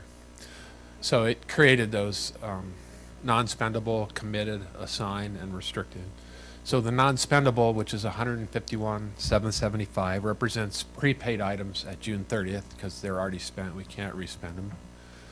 We established an emergency reserve of 10% of the fiscal year 23-24 budget, and that amount is $753,462. And then a contingency reserve of 5%, and that amount is $376,731. So the unassigned and available fund balance to carry over for next year is $5,131,000. As part of our policy, we also wanted to have a surplus reserve goal for the remaining 85%. So what we're trying to get to is a fund balance that's equal to next year's expenditure, so we always have a cushion. So at June 30th, that number is $6,404,000, the 85%. We're at $5,131,000, so we're at 68.11%. And our goal is to be, over the next 5 years, to be at that position. We're a little bit better off than we were last year. We're as better off because the budget was a lot higher, so when you raise the budget, then raise the things. So like I said, these are based on next year's budget, and that budget was $7,534,617. Hopefully for the 24-25 budget, we'll round a little better and we won't have the dollars at the end. So just because we're talking money, in your professional experience, how often are you seeing municipalities take on the approach of 100% reserves? Most cities, especially like the LA County cities with very high pensions and that, usually go for 2 to 3 months. So I think, would you agree with me that it's a bold and conservative and smart move for this council to continue on the pathway to make sure that we have 100% in reserves for that rainy day and those situations that could come our way? Definitely, and that's what kept us back when we hit the recession. It kept us in business because we had 100% and we were able to survive. So. Thank you for that. And so the fund balance at June 30th, 22, $5,044,000. General fund revenues were a little over $8 million. Expenditures were at $6.7 million. And there's a new GASB 96, which is, in my opinion, one reason why I'm going to retire, because of that GASB. But anyway, so that was $88,000. Yeah. And so a net increase in fund balance of $1,370,000, which is a very good year. So good job to city staff and the budget. And so fund balance at the end of the year was $6,413,798. And then, can't really read this, but it's the budget to actual. So revenues were $725,000 over the budget, and expenditures were $414,000 lower. So that's where we get our surplus from there. Yeah. And the fire chief wanted me to figure out what his was, and they were $74,000 under budget. Yeah. So very good. So. That was good, yeah. It was very helpful. But every budget was, expenditures was under budget, so very good. And this kind of just explains what the reserves are and how they work here. And so the 10%, the 5%, and then the 85%. And so we ended off the year with very good financial condition. We had a little over $7.5 million in assets, and about little over $8 million in assets in the general fund, and about $800,000 in liabilities. And most of our balance sheet is cash, so our fund balance is pretty close to our cash. So, and just want to thank Kayla and Liz for doing such a great job all year. And this will be a few years where our auditors have not proposed one entry into our books in the last 24 years. So I'm very proud of that. So I'll open up to any questions about the audit process, the reports, or how to read the financial statements or anything like that. Mr. Mayor, if I may. One of the biggest issues that we have when we're looking at future financial planning for the cities is we're constantly under attack on all of our revenue streams, whether it's law firms trying to take us on, or whether it's increase of wages, or whether it's the state trying to take their piece. What we've done in the last 4 to 5 years is try to increase our assets. Have we done a breakdown, or at least from an auditing standpoint? And I know you talked a little bit about it, bondable assets and whatnot. I know that we've now ventured into investing into real estate. And what's that equation look like now? Because before we didn't have some of the buildings that we own now versus back then to today. Are we in a better place because of that? Those possibility, or did we look at that, like for instance the fire station, Definitely. obviously the church? So those in my mind are bondable assets that we're now adding to what we did not have before. Yeah, you are correct, especially like the fire station that gives us an asset that's going to grow in value and serve the community, and we can build it as we want to and bigger and grow. The rental buildings need cash flow. Yep. But we're working on that. But it doesn't hurt to have the assets. So several of our audit clients, like City of San Marcos, San Marcos School down there, they add $5 million a year to their general fund from similar stuff that we're doing. But they're large shopping centers where they own the land and some of the buildings, and they transfer a little over $5 million a year to the general fund. So I mean, it is a good idea. Just need to get the cash flow going. Perfect. That's all I had. Thank you. Any other comments?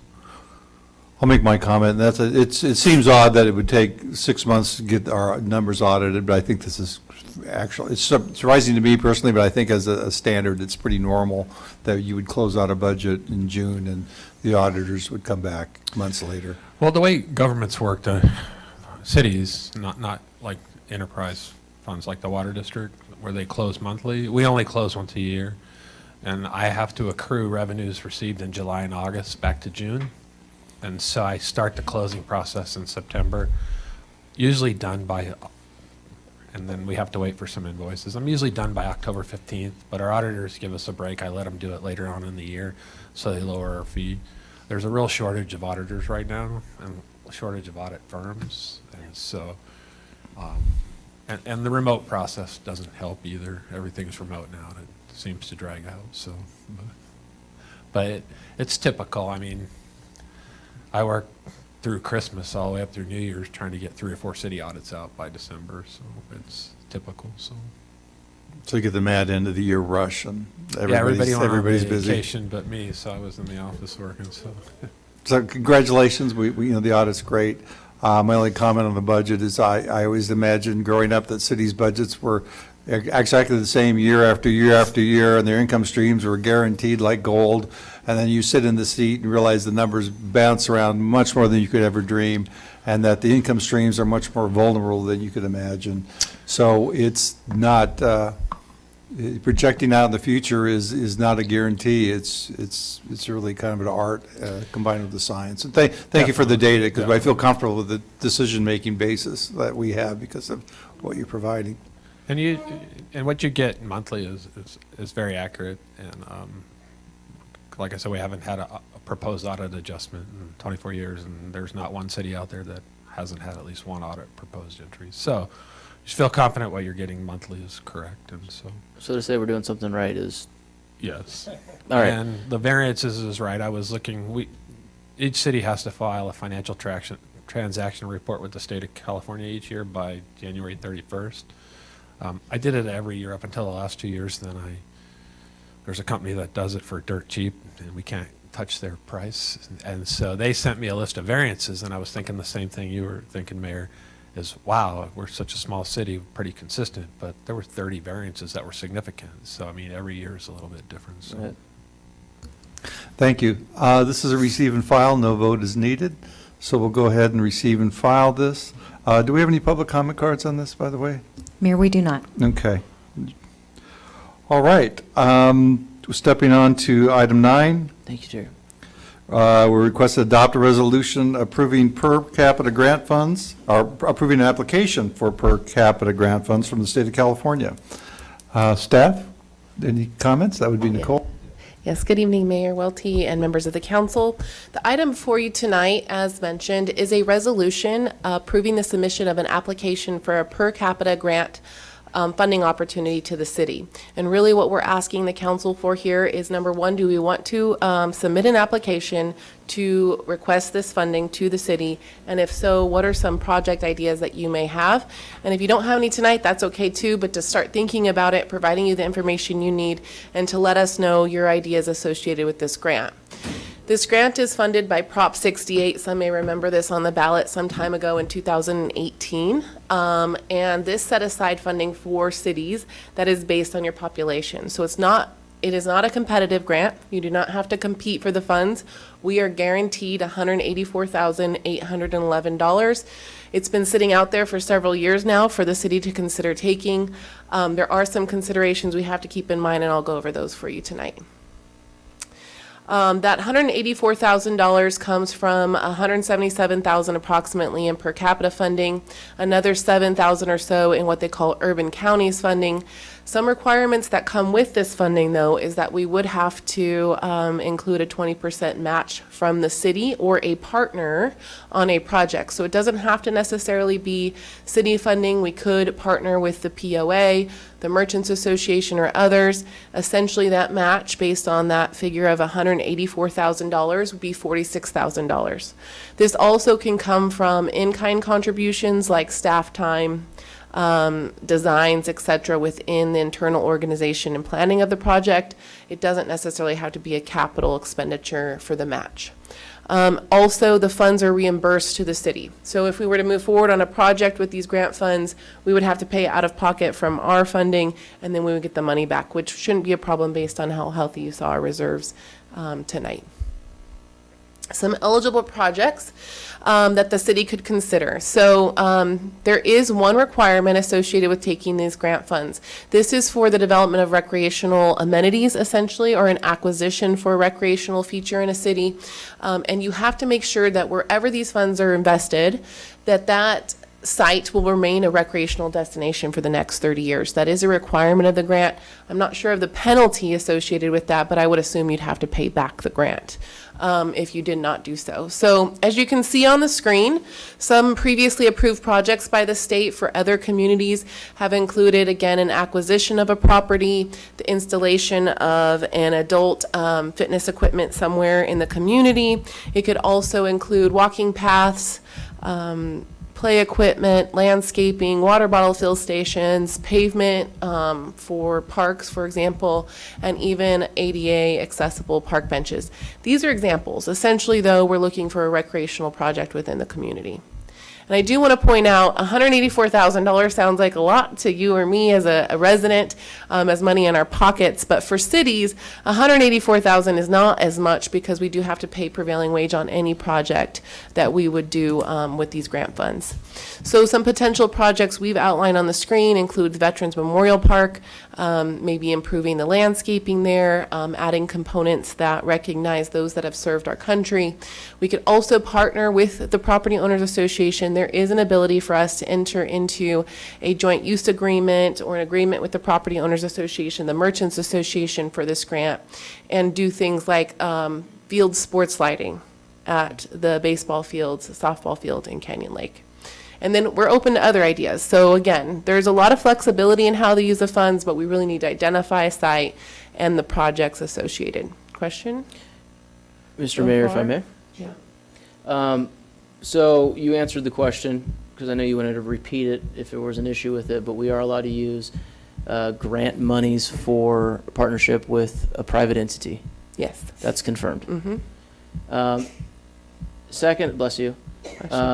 Second question is there limitations on these dollars being able to be used behind the gates? No, not that we can find. So it doesn't have to be open to the public then? No. Wow. Cool. Yeah, we did ask all those questions because, one of the things the city's had a lot of limitations on, right? Like, we don't get to do a lot of things within the gates in terms of recreation. So this is a unique opportunity where we could partner with the POA and potentially support a project that they need support with. We may not be able to fund the whole thing. Again, the consideration, though, is we have to pay prevailing wage. The POA does not. So that would be something we'd have to work with them on and see how far we could go with our funding, and then they come in and do a separate project. And we gotta give in 20% as well, though, right? We could, but also the POA's contribution could count toward that 20%. Okay. Well, I think I know we had a couple directors in the audience that are no longer here, but I definitely think it would be wise of us to reach out to the POA and see what kind of mini projects they're looking at. But I know that what's been popular for other cities is, without a doubt, the water fountains. Those have been really popular right now too. And then obviously looking at ADU access points but I'm sure the POA has a laundry list of things. I know that we've had conversation of lighting. That's been one of the big ones too. But my recommendation would be to see what, internal projects the POA is looking at to enhance that. And selfishly, I think it would be a wise move to look at, our Veterans Memorial. I think we have so many veterans in Canyon Lake, and we use that facility for Veterans Day and other significant moments in time for our community like 9/11 and others. I think looking at enhancing that would be pretty special to this community. I think it would be, beheave of us to do so. So that's my comments. Thank you, Mr. Mayor. Thank you. Okay. Thank you. On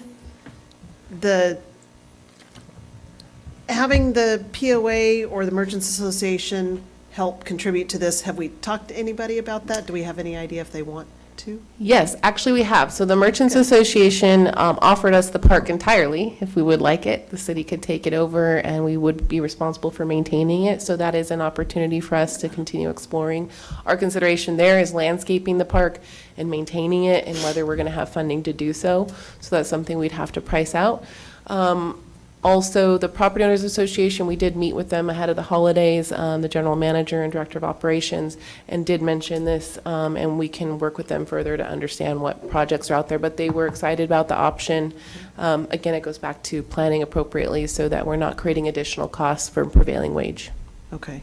And then last question about the dollar amount. So the grant opportunity is $184,811, and then is it 20% of that has to be paid, but then up to $46,000? So does that mean if somebody else wants to add more, we have to have at least 20%, but up to another $10,000? I think that is the 20% match, is if we didn't take all the money or spend all the money. Right? I'm going to look at Justin. So if we take all the money, we're looking at 46,000. Mhm.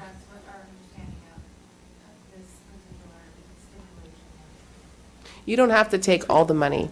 And essentially what's happening is the state has come to us, and I have next steps here. They've come to us and said, okay, this money's been out there for quite some time. The city has not acted on the funds. If you're not interested in taking the funds, if you do not adopt a resolution, I think they're going to reallocate those funds back to cities otherwise. So they're trying to determine who's actually going to take the money or not. And that's why they're starting to kind of reach out to some of the cities and say, okay, time to take some action. We don't actually have to submit an application until December of this year. Okay. I think that maybe I'm reading the numbers wrong, but that's not 20% of 184,000. It's calculated differently. Yeah, it's a different calculation. Come to the mic. Okay. It's a complicated calculation Okay. that they presented to us. They were saying the amount was up to the $46,000 amount. Because we're not designated a low-income community, that is why we would have to pay that or actually put in money towards it. Low-income communities don't have that stipulation. It was also dependent on the cost of the project. So if it's over a certain dollar amount or under a certain dollar amount, they just want to make sure that we're invested in the project as well. And that's why they have given us that sum. I can get a formula for you that they've used if you want a more technical formula. That is something we can ask the grant. I'm good. It's always Thank you. interesting. Yeah. It's like a 25% match of something and 20%, there's a weird language. Mr. Mayor, I have a question for the Sure. Merchants Association. So I know that you had mentioned that they'd be willing, sorry, Mayor Pro Tem, I know that they'd be willing to hand that over to the city, right? I wish Terry was here, because I'm curious, is that a bondable asset, Mr. City Attorney? How do you deed over a part, not really, section in the parking lot? What does that look like? So I have not looked at the Merchants Association bylaws and documents. Good for you. In a few years. You know how much I try to avoid that. Yeah. So they'd have to comply with whatever their bylaws were in order to deed it over. The city is perfectly capable of accepting property to be a public park. In fact, that's how most cities get parks. They are dedicated to the city. The only thing that, I would recommend that the council consider is that when you're looking at trespassing laws, there is big differences between a public entity's ability to find that someone is trespassing and loitering and that they need to move along versus a public entity's ability to do the same thing in a public park. There's been some rather unhelpful developments in that area of the law since the city of Boise case. Yep. And so I think that, all of those things are things you want to take into account when looking at what the long-term consequences of accepting parkland would be. In layman's term, Canyon Lake doesn't have a homelessness issue currently. It's because we're gated, and it's because all of our property is somewhat private.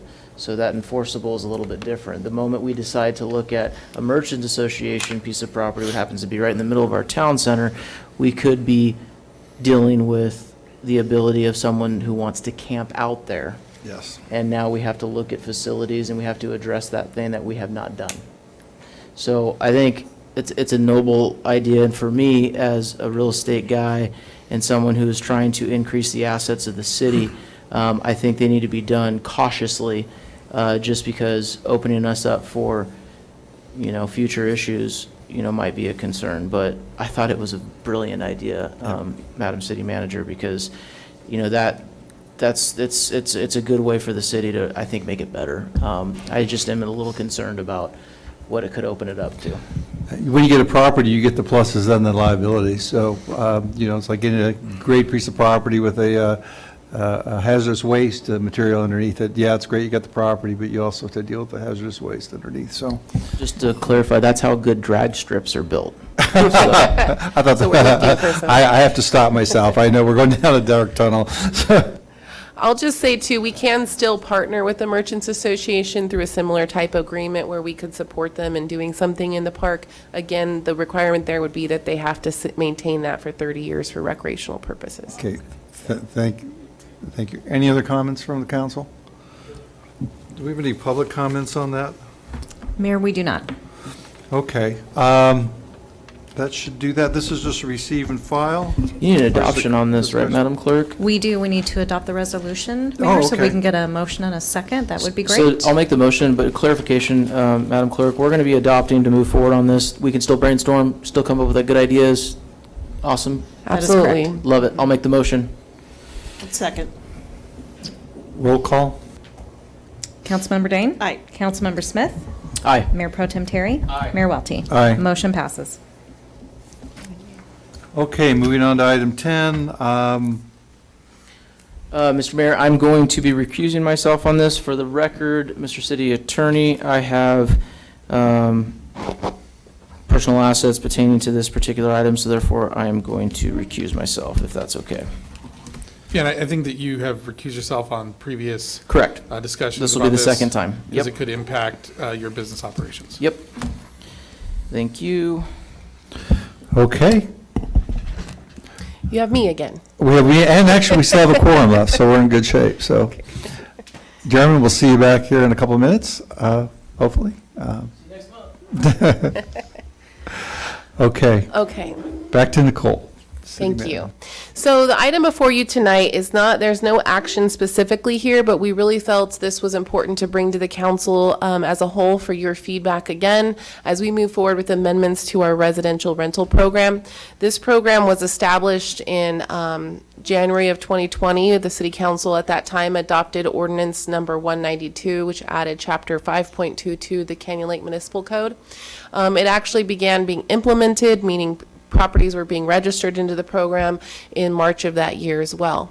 Currently, we have 320 rental properties registered in the city, but we estimate that there's approximately 850 within the city. That is based on a list we were able to get that compares our property tax addresses to actual physical addresses to give us an idea of non-owner occupied homes. So we expect there's about a 38% compliance within the city currently with our residential rental program. So this program is really aimed at identifying single-family residential rental dwelling units. Again, the key word here is residential. This does not currently apply to any commercial properties. It also is focused predominantly on our favorite and top priority, public safety. So we always want to make sure that these rentals are being maintained appropriately. As you know, a lot of the homes within Canyon Lake are older homes, some of which have gone through maybe modifications that are not in alignment with building and housing code standards. And so this program helps ensure that the tenants are kept safe in the homes that they're choosing to rent in our community, but also protects our property owners because it helps ensure to them that they know that their home is safe and they're not putting tenants in an unsafe situation. And overall, it allows us a better and greater ability to enforce unsafe conditions within our community. So we thought we'd go over the process a little bit. I also do want to mention that we have our code enforcement supervisor, Ruby, here with us tonight, as well as our senior administrative assistant, Erin. So they both run and operate this program. I offered them the opportunity to do the presentation. They turned me down.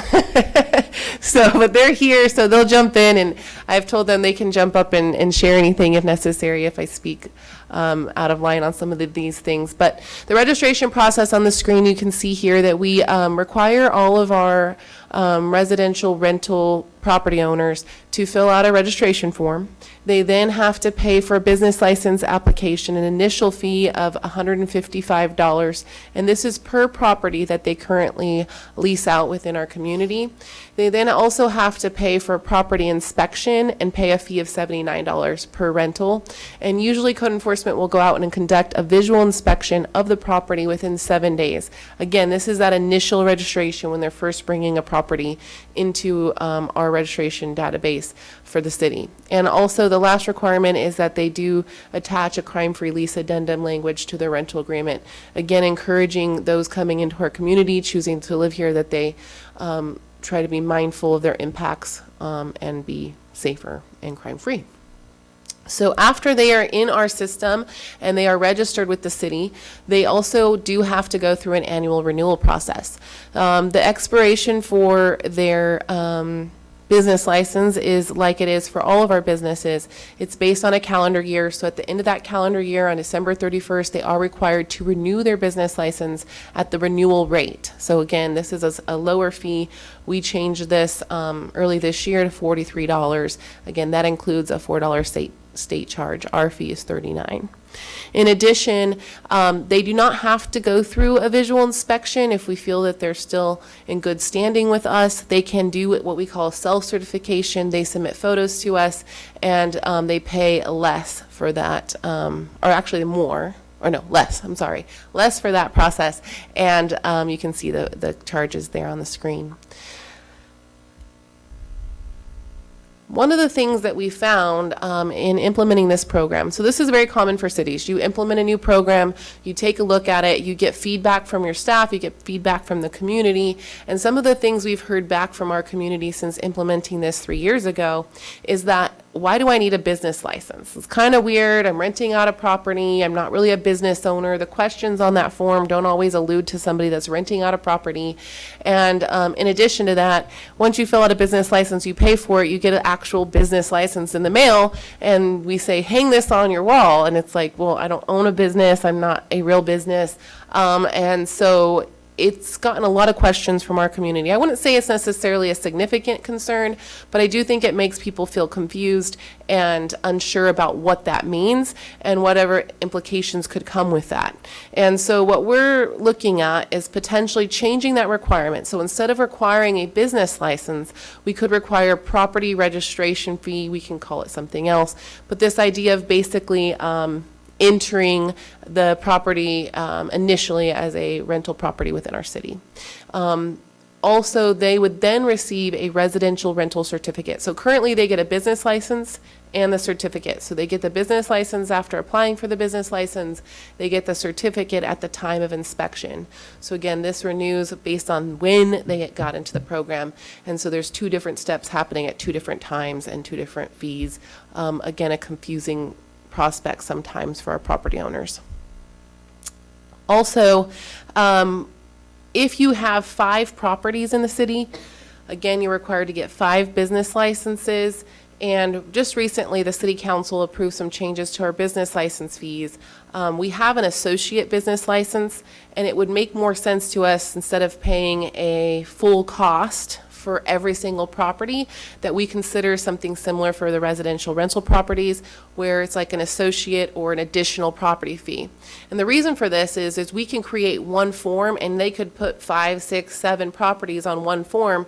It's one process to input it into our systems and get them into the program. It doesn't take that much time, rather than filling out one individually for each property. So therefore, the cost could be lower for our property owners who have several rental properties in the city. Also, we've had some challenges with some of our property owners not wanting to do the visual inspection. So not everybody is very willing to have the city come in and walk their property and do the inspection. There's limitations in how we can ensure those folks stay in compliance, meaning we'd be required to get a warrant to then force the inspection, which I don't think, and staff agrees, is necessarily the best route forward.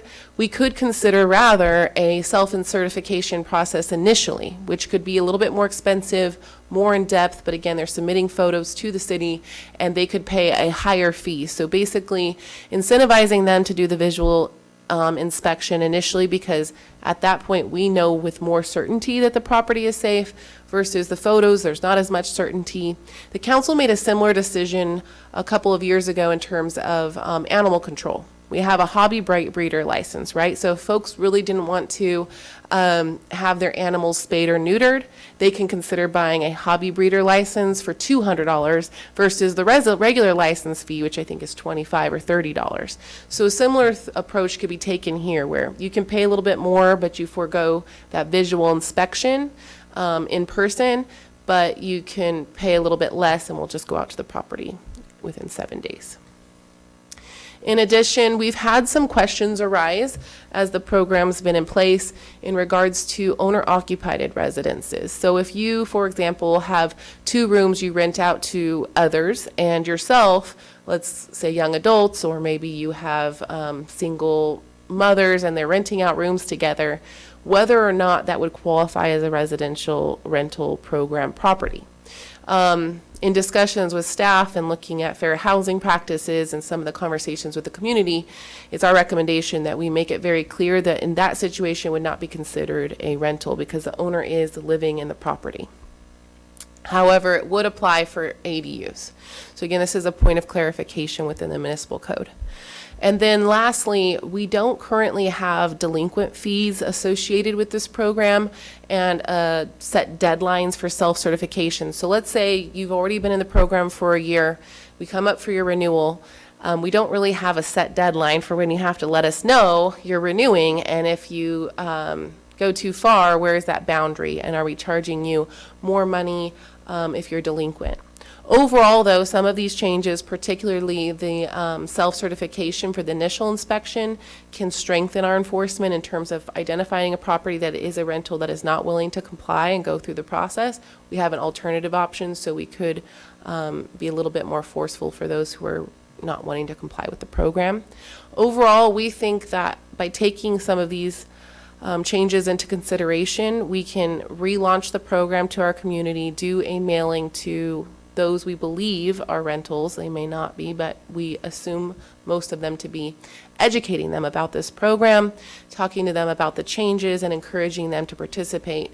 And by doing so, hopefully increase our compliance from that 38% approximate number that we currently see in the community. So this concludes some of our changes. We welcome from the council any additional changes, and we're happy to talk through and answer any questions related to these. Again, the idea being to give us some direction before we go into the municipal code and start making changes. Thank you. Any questions from the council? Sure. Yeah.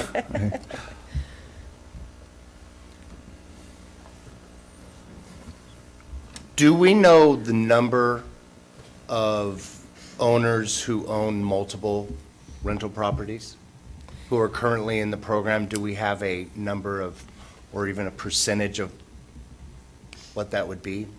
I'm looking at Aaron, the manager of the list. We could probably figure it out. We probably could figure it out. That's definitely something we can figure out. I don't know off the top of my head. Okay. I would say at least 10. I mean, I wouldn't say it's half. It's not half by any means, but there are a handful that own more than one or two properties. We have how many people in the program right now?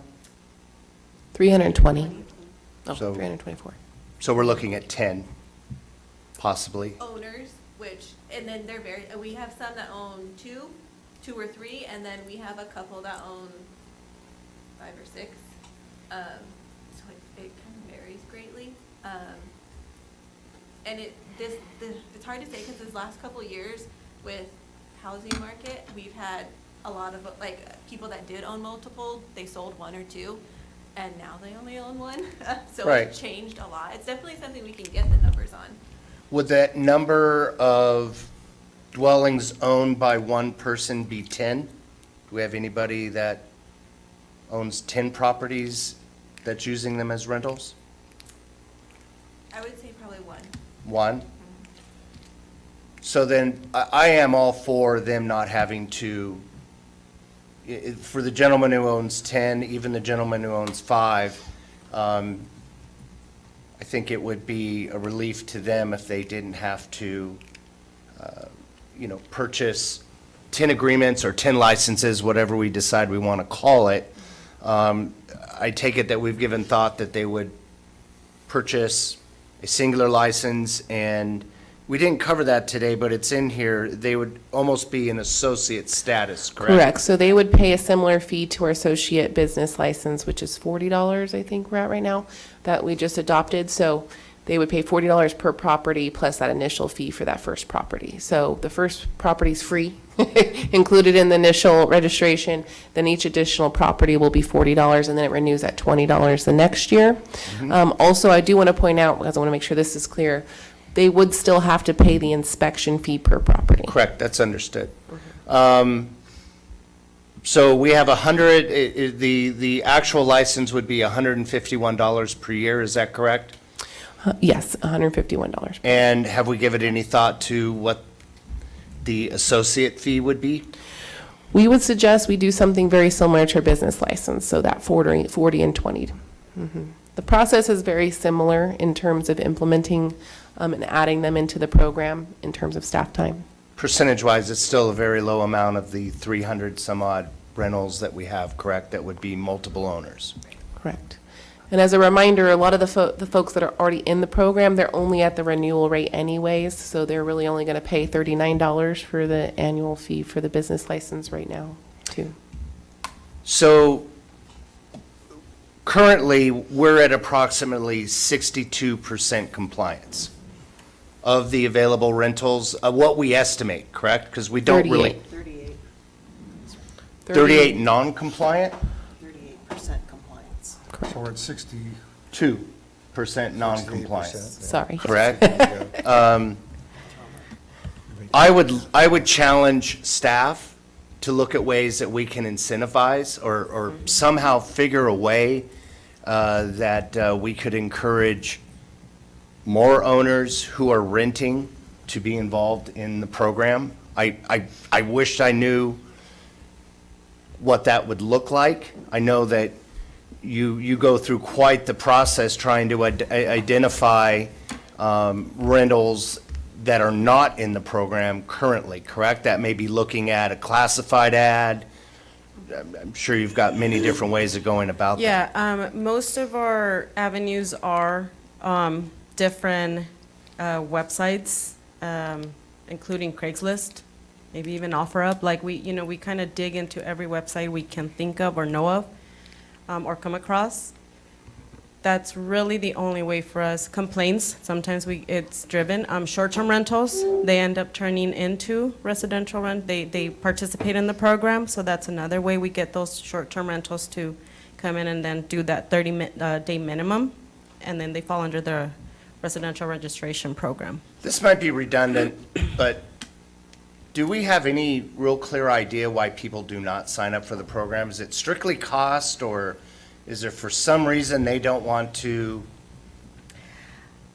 I'm not sure. I think a lot of times they just, if they can get away with it, as long as they can, they will.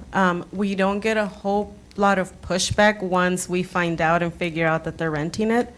It's just, they just kind of figure push you- that, they just you kind of got drag me, it out, yeah. So I might as well pay. Yeah. And I think one of the things we've talked about is how can we do a better job of educating and doing outreach so that they're aware of the program. I think there's probably a lot of folks that maybe just don't know it exists. And so one of the things we're working on is the POA does a welcome packet digitally, and they will be doing a printed packet, and they will give the city some space. So we're going to be referencing the residential rental program in there. So as they come in as a new POA member, the tenants would know and could ask their property owner if they're in this program. It's not a surefire way, but it's better than not doing anything. So that's what we're striving to do. And then doing an initial mailing after these changes. And hopefully some of these changes will incentivize them, because it will save property owners with more than one property money, for sure. And then maybe some outreach to our property managers within this area as well, who probably could help us get some of their properties into the program. Thank you. I've got a bunch of questions too. So for the 500-ish that aren't in the program, that should be, are we specifically reaching out to them, or only if we find out they're short-term? What are we doing to reach out to them? So these numbers were just based on a data that was provided a couple of years back, and I think when this program started back in 2020. So Okay. we're not sure who these 500 are Okay. yet, as we're trying to move forward, and like the city manager said, try to reach out and do our research as we've been doing. That's how we're coming across, but we don't have these specific 500. We don't know who they are. So, but as we're coming across on Craigslist or wherever you find them, are we then reaching out specifically Yeah. to them and saying, Yes. we think you're a rental and Yes, we we'd are. like you We to are. be a part of our program? Okay. Good.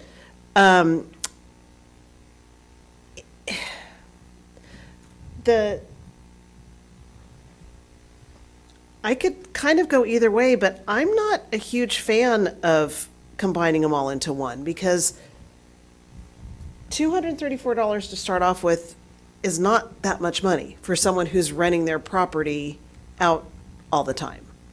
And it does take time for us to do the work, the inspections.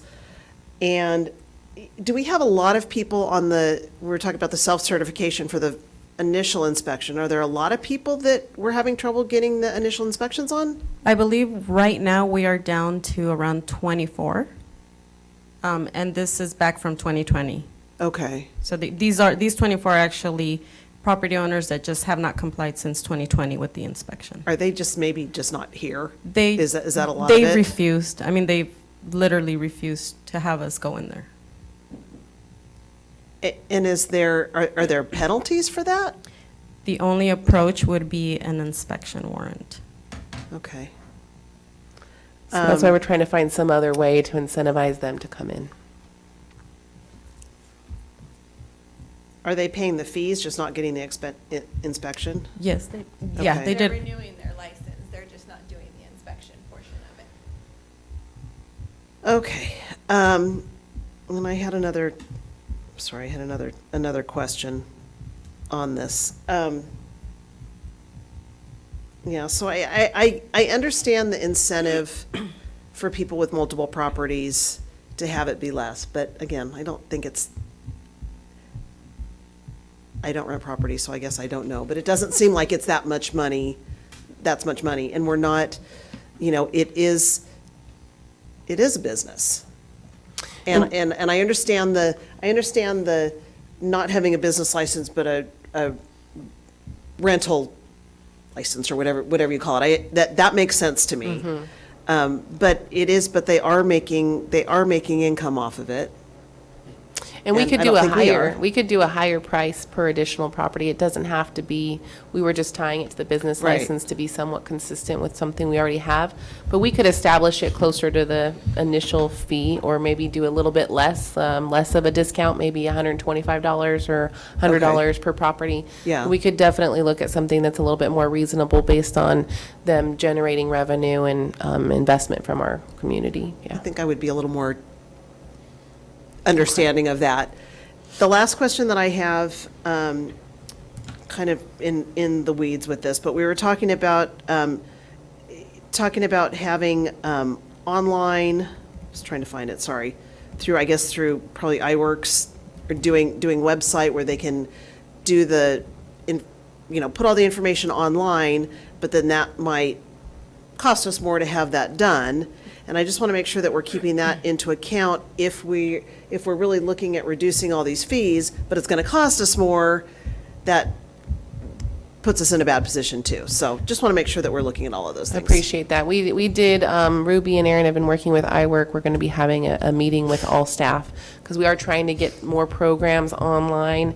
And so we've asked them to help us streamline the add-on costs. And of course, they came back with a more expensive package that would streamline that process. So it may actually make our services better and improve our efficiency on staff, and more importantly, better serve the community. And so we'll be helping to understand what that looks like, but I think that's a valid point too, and definitely a consideration.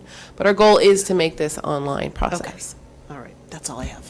I have a couple of questions. One, you're indicating the number of, you believe, rented properties, or the people that have an address and the bill's mailed to another address. That's the world, right, you're working in? So if there's an address for the property and the tax bill is mailed to a separate address, there's an assumption that that's a rental. Yes, and we got that list a couple of months ago. It's probably been 4 or 5 months now.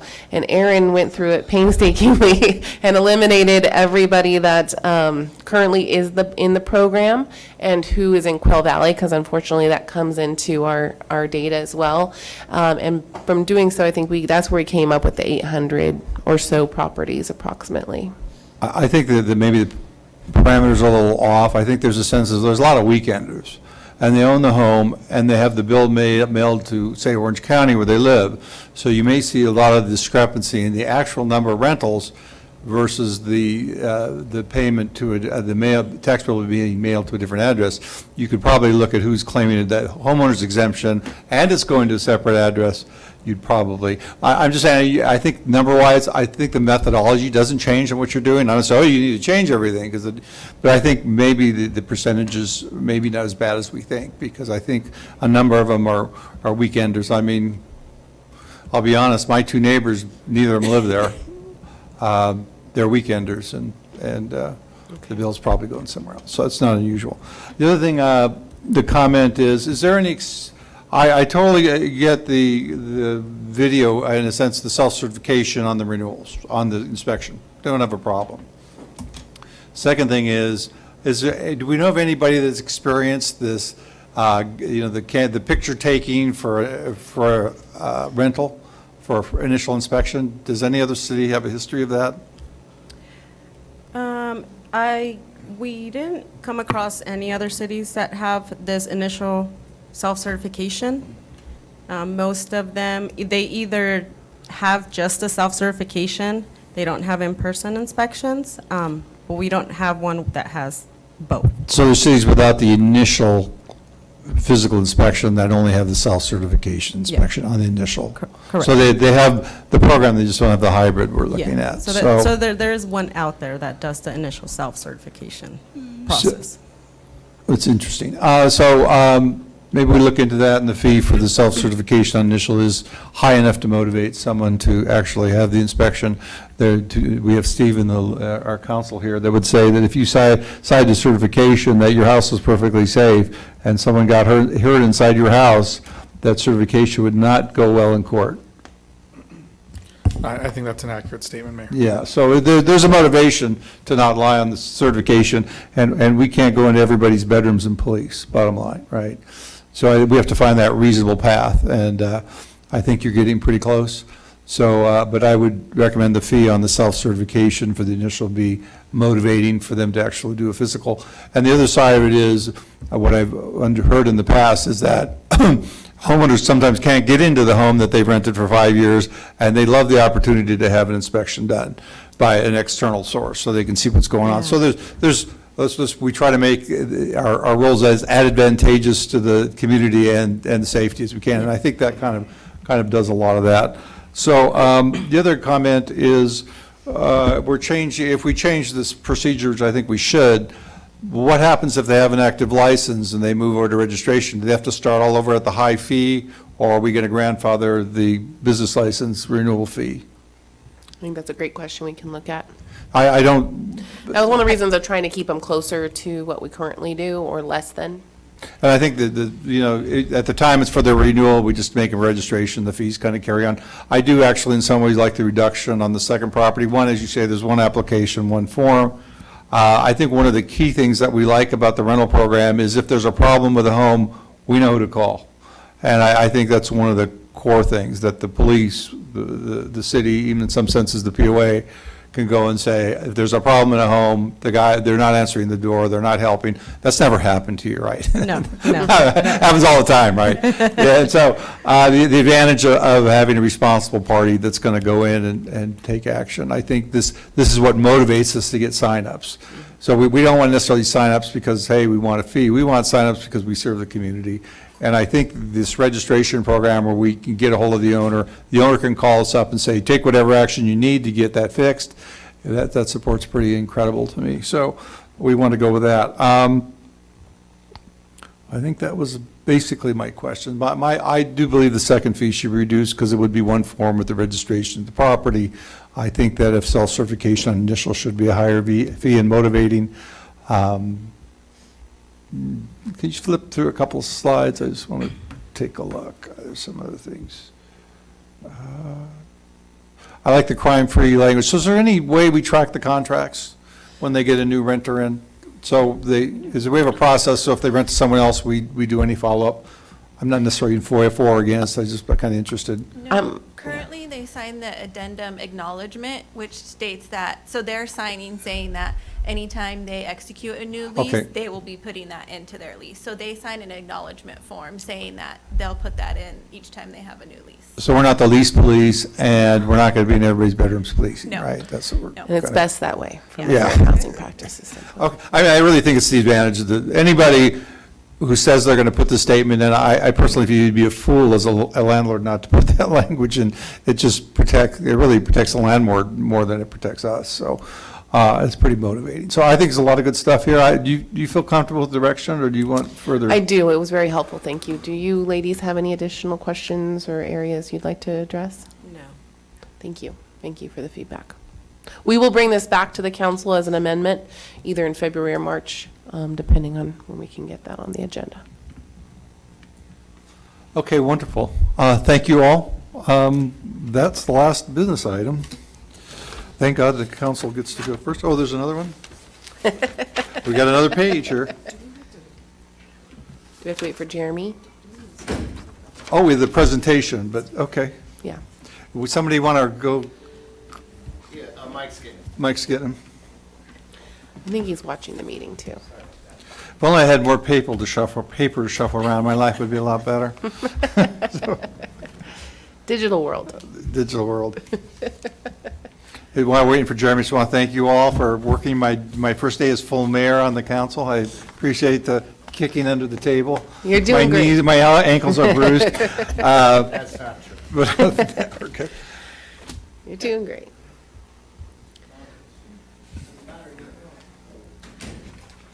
All right, Councilperson Smith is back. We're ready to go for the presentation. Okay, last one. Tonight, thank you, Mr. Mayor. Welcome back. Councilmember Smith. This item before you is a review of our 2023 accomplishments in accordance with our city council adopted goals. So I'm going to go very quickly through all of these. I just want to point out that in the staff report, we did attach a matrix that outlined these accomplishments in much more detail. I want to be mindful of the time, and it's a new year and our first meeting of the year.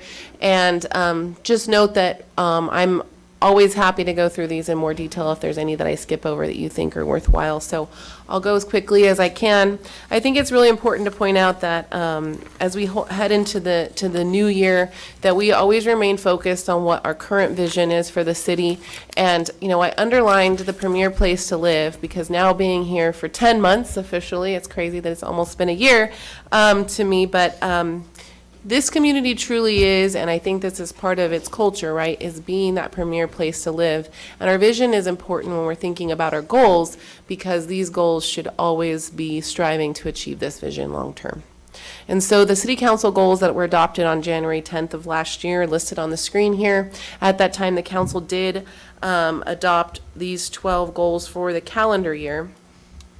And these goals are really helpful to us as staff and also to the council to make sure that we're using time and resources appropriately in terms of making decisions. And I will say, from staff's perspective, these are like the guiding principles. So it's like if there's something that comes up, if I think, does this really apply to a council goal for the year or not? And if it doesn't, then maybe it's something we can kind of put off till next year, right? And I think the council should always remember, even in talking to the community, these goals really help explain what we're striving to do each year here at the city.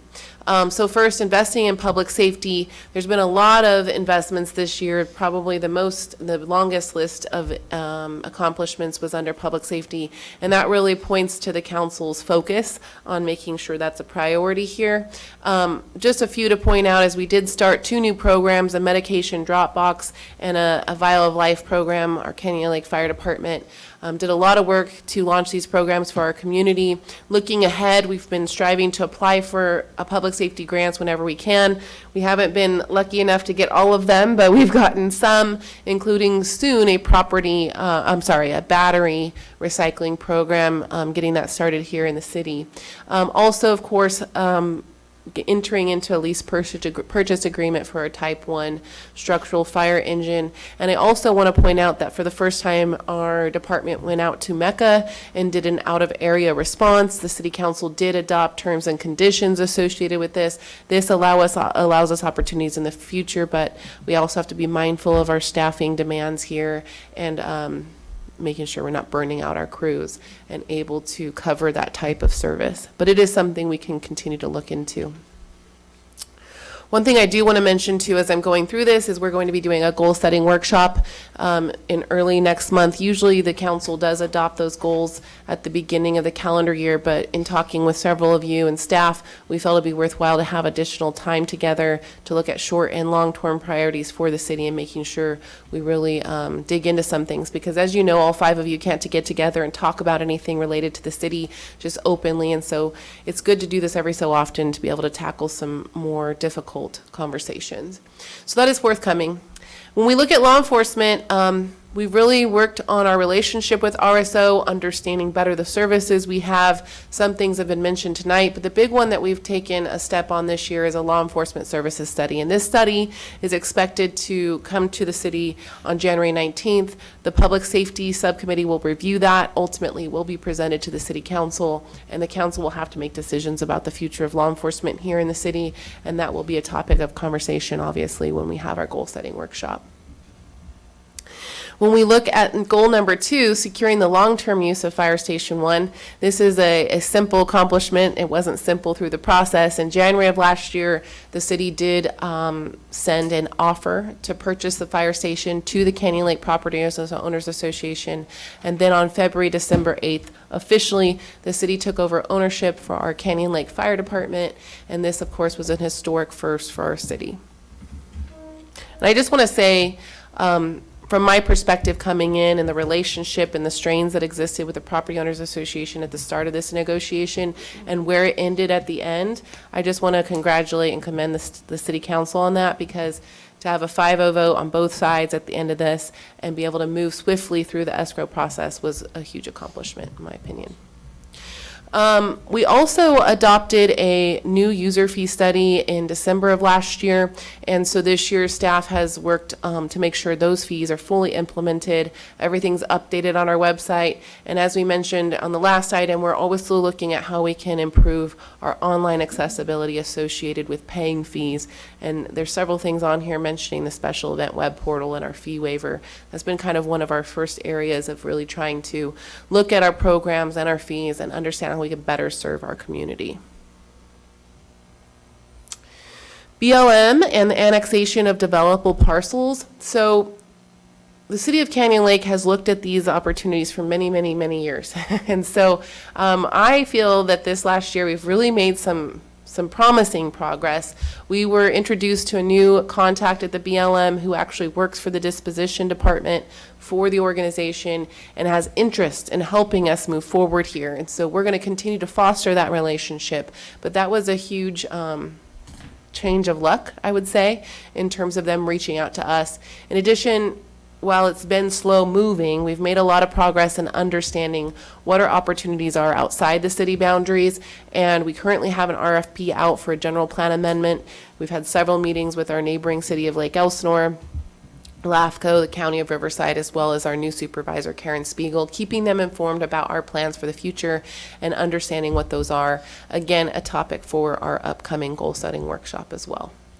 When we look at successfully implementing our first commercial cannabis permit, a lot of credit goes to our staff here who really worked to streamline the process and make sure they were available so that we could get the certificate of occupancy as soon as possible. To date, we've not received any significant complaints associated with Culture Cannabis, if any at all. And overall, they've proven to be a good partner to date. We have received their initial and first official community benefit payment. Their next one will be due at the end of this month. And of course, special events. This year we hosted 12 special events in the city overall, plus our regular monthly roundtable events like with the POA and the Elsinore Valley Municipal Water District and Coffee with the Mayor. Those are in addition to that. We also hired a couple of new staff members. We have 2 new senior admin assistants. Ashley's in the back of the room here, and Maddie. Maddie is responsible for special events. She is here part-time. She's been so gracious in staying and being here more hours. Both of them have when needed to really make sure we're able to execute these events and ensure that they're enhanced and we're getting greater attendance. And we've seen that. In fact, our Memorial Day flag volunteer list, I believe we increased from 42 to 78 volunteers. We implemented a new online sign-up form as well as Google Maps outlining volunteer areas, and it was very successful. So that was Corey before he left. Yeah, 42 to 78. In addition, we are working on a volunteer policy right now. We have created an online sign-up form overall, and we're looking forward with the support of our Iron Fellow and Jessica in creating an actual volunteer program for the city. So this could be volunteers for anything. They could help with records, they could help with construction, they could help with events. And so we're really excited about engaging this community that really seems to have a heart for serving and making sure that if there's opportunities to support us, that we engage them. The ARPA work program, a lot of movement here. In June, we moved around some money. We set aside some money for economic development and also kind of rethought how we approach City Hall. So we have completed an architectural master plan for City Hall. We're currently working on a phased approach and looking at cost estimates so we can understand what we can do within the money that we allocated from ARPA to capital improvements for that project. We've also done several improvements to the fire department, or the fire station, I should say, led by the chief, and so that's important, as well as our rental building, which we are currently working diligently on trying to finally update our leases. We've met with all tenants, and we're looking forward to getting some, at least breaking even or bringing in some cash flow on those properties. And I want to point out that Canyon Cash, or the Bonus Cash program, as it's been known, we really relaunched this right before the holiday, and we already are down to $2,500. So in less than a month, we've almost sold out, which I don't remember. I don't know how fast it was the last time we did this program, but this was impressive. So we're we've exceeded the number of businesses that are participating, and we've definitely exceeded the time frame in terms of selling out, so to speak. So it was a good timing doing it for the holiday. Anything you want to add, Jessica? Last year, there was 900 and some change left in the bank, and this year, this morning or this afternoon, we're at $2,100 left. Yeah, so if you want to buy any, like, Not to make you John repeat Grande it, was but can mentioning. you repeat it in the microphone so for the 1.5 people who are watching online, they can hear what you just said? So last year, when the program was launched, there was $900 left in the bank. And so this year, we extended the parameter to last a year. Last year, it was a 6-month program. Last year, there was 19 businesses. Right now, we have 21 participating businesses. At this morning, it's $2,100 left in the account, so it's while supplies last.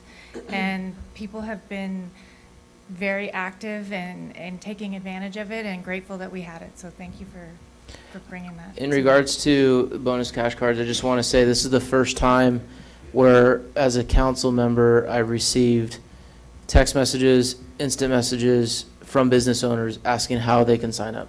So I want to say thank you to not only the chamber, but our staff on facilitating that, because the hard work that you all did on social media drummed up all that interest. Just because I don't know why I'm foggy on this. How much did we start with? I know we're left with 2,500. How much was the full amount? 15,000. That's right. So way to go, Canyon Lakers. And this is just, like our president, John Grande, said, this is a no-brainer. So good job, y'all. Yeah, there was a button. There is a button on our on our social media bios, and there's a link to our link tree which leads them right to it, and you purchase on the same button and become a participating business on the same button. You just scroll down. Did we do? Sorry, Mr. Mayor. Did we do a QR code on this? No QR code. Just recommendation to staff next year, if we could, only because I received a bunch of text messages, so what I was doing, an instant message from businesses, I was going onto our stuff and doing that, sending that over, but if I had a QR code, I know I would just blast that out, it'd be so much easier. Okay, Just well- for right then and there, because what you described is perfect, but just trying to It's the streamline. future of. It's the future of what we're We'll do doing. We'll do it the next Yeah, round. Thank and you if you for need help that. with that, I can help. All right, I'm done. Absolutely. Sorry, Mr. Mayor. No, we're good. It's a long list of goals, and we were going to do comments at the end, but Oh, we still have 4 more to go. as we go, there's a certain logic to it, so we're good.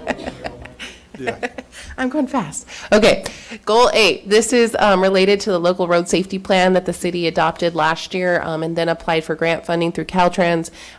We are very excited to announce that we were awarded that money. That was a huge accomplishment. Frankly, this grant is extremely competitive, and so for the city to get this grant, that's really a testament to the effort put into the grant application as well as investing in that local road safety plan. Right now, we're under design and bid documents are underway for this project. We do have some options to share with you at our goal-setting workshop to help us move this forward, but our hope is to start this project in this calendar year, and if we can finish it, we'll do so, but hopefully at least start it. We do have to go through Caltrans approval, so that's where that can take some time.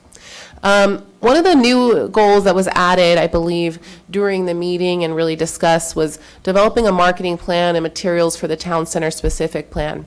And I want to give credit to the Economic Development Committee because as we started digging into this and really looking at our economic development efforts in the city, it's not as simple as just developing a plan and some materials. There's so much more to this, but I think we've really uncovered some great opportunities, some real challenges, but really a started conversation, which I think is so critical for this, and understanding what our tenants need, what our business owners need.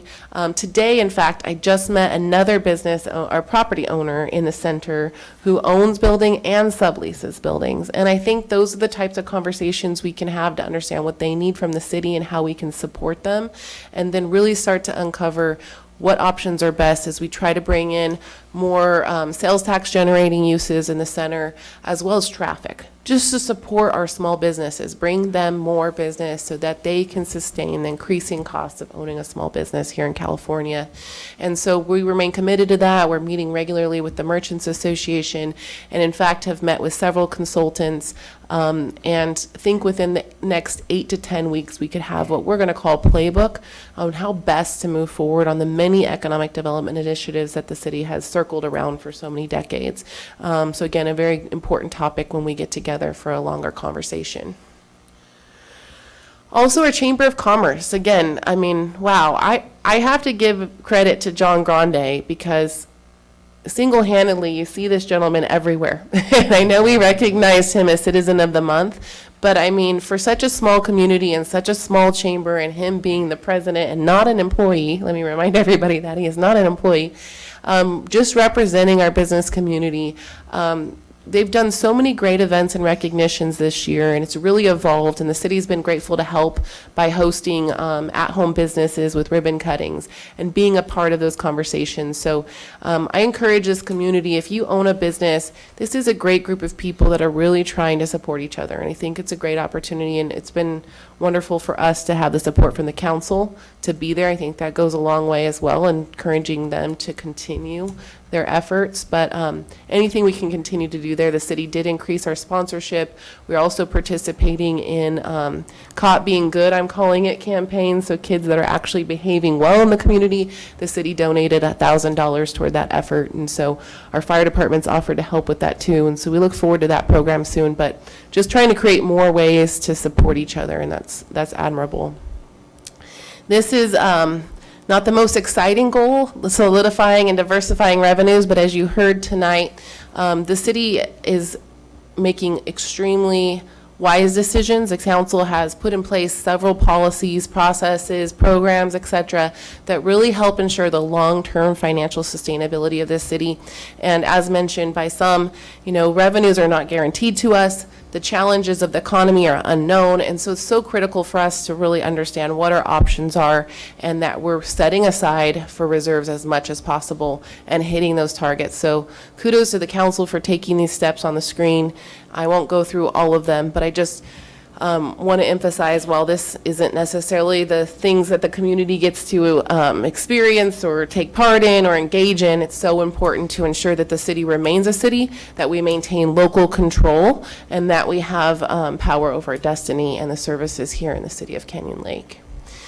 And lastly, just building our regional relationships, and credit to Mayor Smith on a really, really great State of the City, our largest yet. We had regional representatives from all across Riverside County, from all of our key stakeholder agencies, as well as our neighboring cities. And I think that's a credit to each of you for being out and about, showing up when it matters to events and activities in our region. So I'm really excited about the future of this. As somebody that came from the outside, for a long time, Canyon Lake wasn't really recognized as a real city. But I think now when I go to events, I notice that we're there, and we're there with 1, 2, 3 of us, and other cities are absent from the table. And so that does make a difference long-term for this community. So I know it's time out of your day and your jobs and your families. It is worthwhile in the long term, and just thank you for making that commitment to the region. Some additional comments are on the screen. We've of course hired me, so that was a really great accomplishment.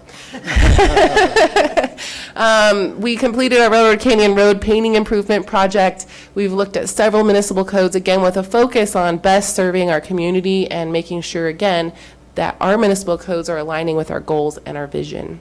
We've established some ad hoc committees that allow us additional time with each of you to provide that valuable feedback, so we're making the best decisions on the staff side.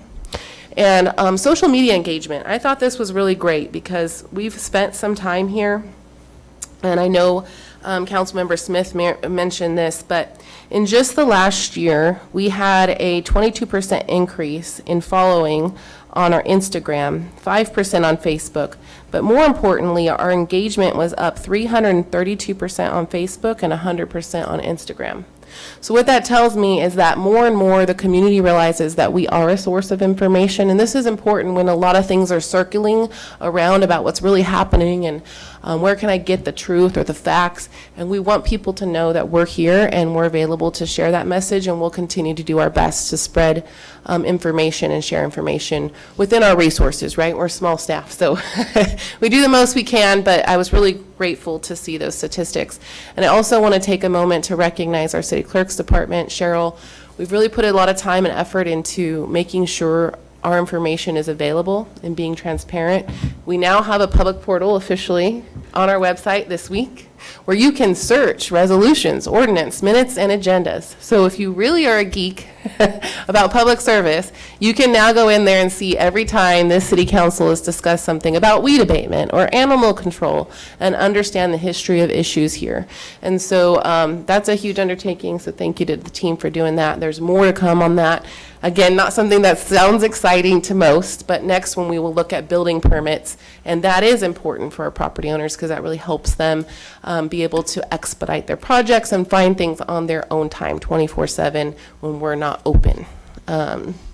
So again, we look forward to meeting with all of you in early February, have a longer conversation, look at our current state of the city in terms of financial projections, some short and long-term considerations we have to keep in mind, and then establishing goals for this next calendar year. So we welcome any questions you may have or anything else I can provide information on, but again, there is a much longer list in the back of your packet. Thank you. Mayor, if I may? Yes. Just real quick, because I know that Mayor Pro Tem Mark Terry has to get to a sushi date, so we got to hurry it up. I just want to say kudos to our clerk, because I know she's been working really hard at trying to, streamline some of our stuff here at City Hall. And for me, ever since I got on this council in 2018, I've so badly wanted building permits online, because in my professional world, I have to work in the building departments of so many different municipalities, and the ability to be able to pull permits online, or at least look at a home online and see what permits were pulled, and do it all from my phone, and not have to go into the building department, Santa Ana, not have to go into certain locations and have to pull these permits physically because it's extremely annoying, and other cities have that technology. I can just assure you it'll be a big move forward for our little city. So thank you for the hard work in trying to do that and trying to do things online. I appreciate it. Thank you. And to that end, all of our building permits are now scanned. We're working on getting those into the portal. I don't want to commit to a time frame, but I would say 1 to 2 months out, those will be fully searchable. I just commend you, because I know the absolute nightmare that goes into that and the frustration. And it's always ripping that Band-Aid off, and I know the hard work that's being done by you and the team. So I just want to say personally, thank you. I've asked for this for the last 4.5 years. Thank you. Thank you. And special thanks to Ashley. She's been one of our experts in getting that portal up. So she's done a ton of work. Thank you. She came from Santa Ana, though. Oh, my gosh. All right. I know because she was at lunch tonight, that's why I said this. But you're here now. Thank you, Mayor. You're welcome. Any other comments for the council? Thank you. Thank you. All right, moving on to the next item. If you have anything left in you, it is city manager comments. None tonight, thank you. You've done a lot of commenting, so I think we'll let you off the hook on this one. So, okay, announcements. One comment. Do we have any public comment out there? We do not. We do not. And it's Okay. too late if we did. We got everybody public commented. Okay, thank you. Announcements. The next regular city council meeting will be held Wednesday, February 14th, 2024. And we will adjourn.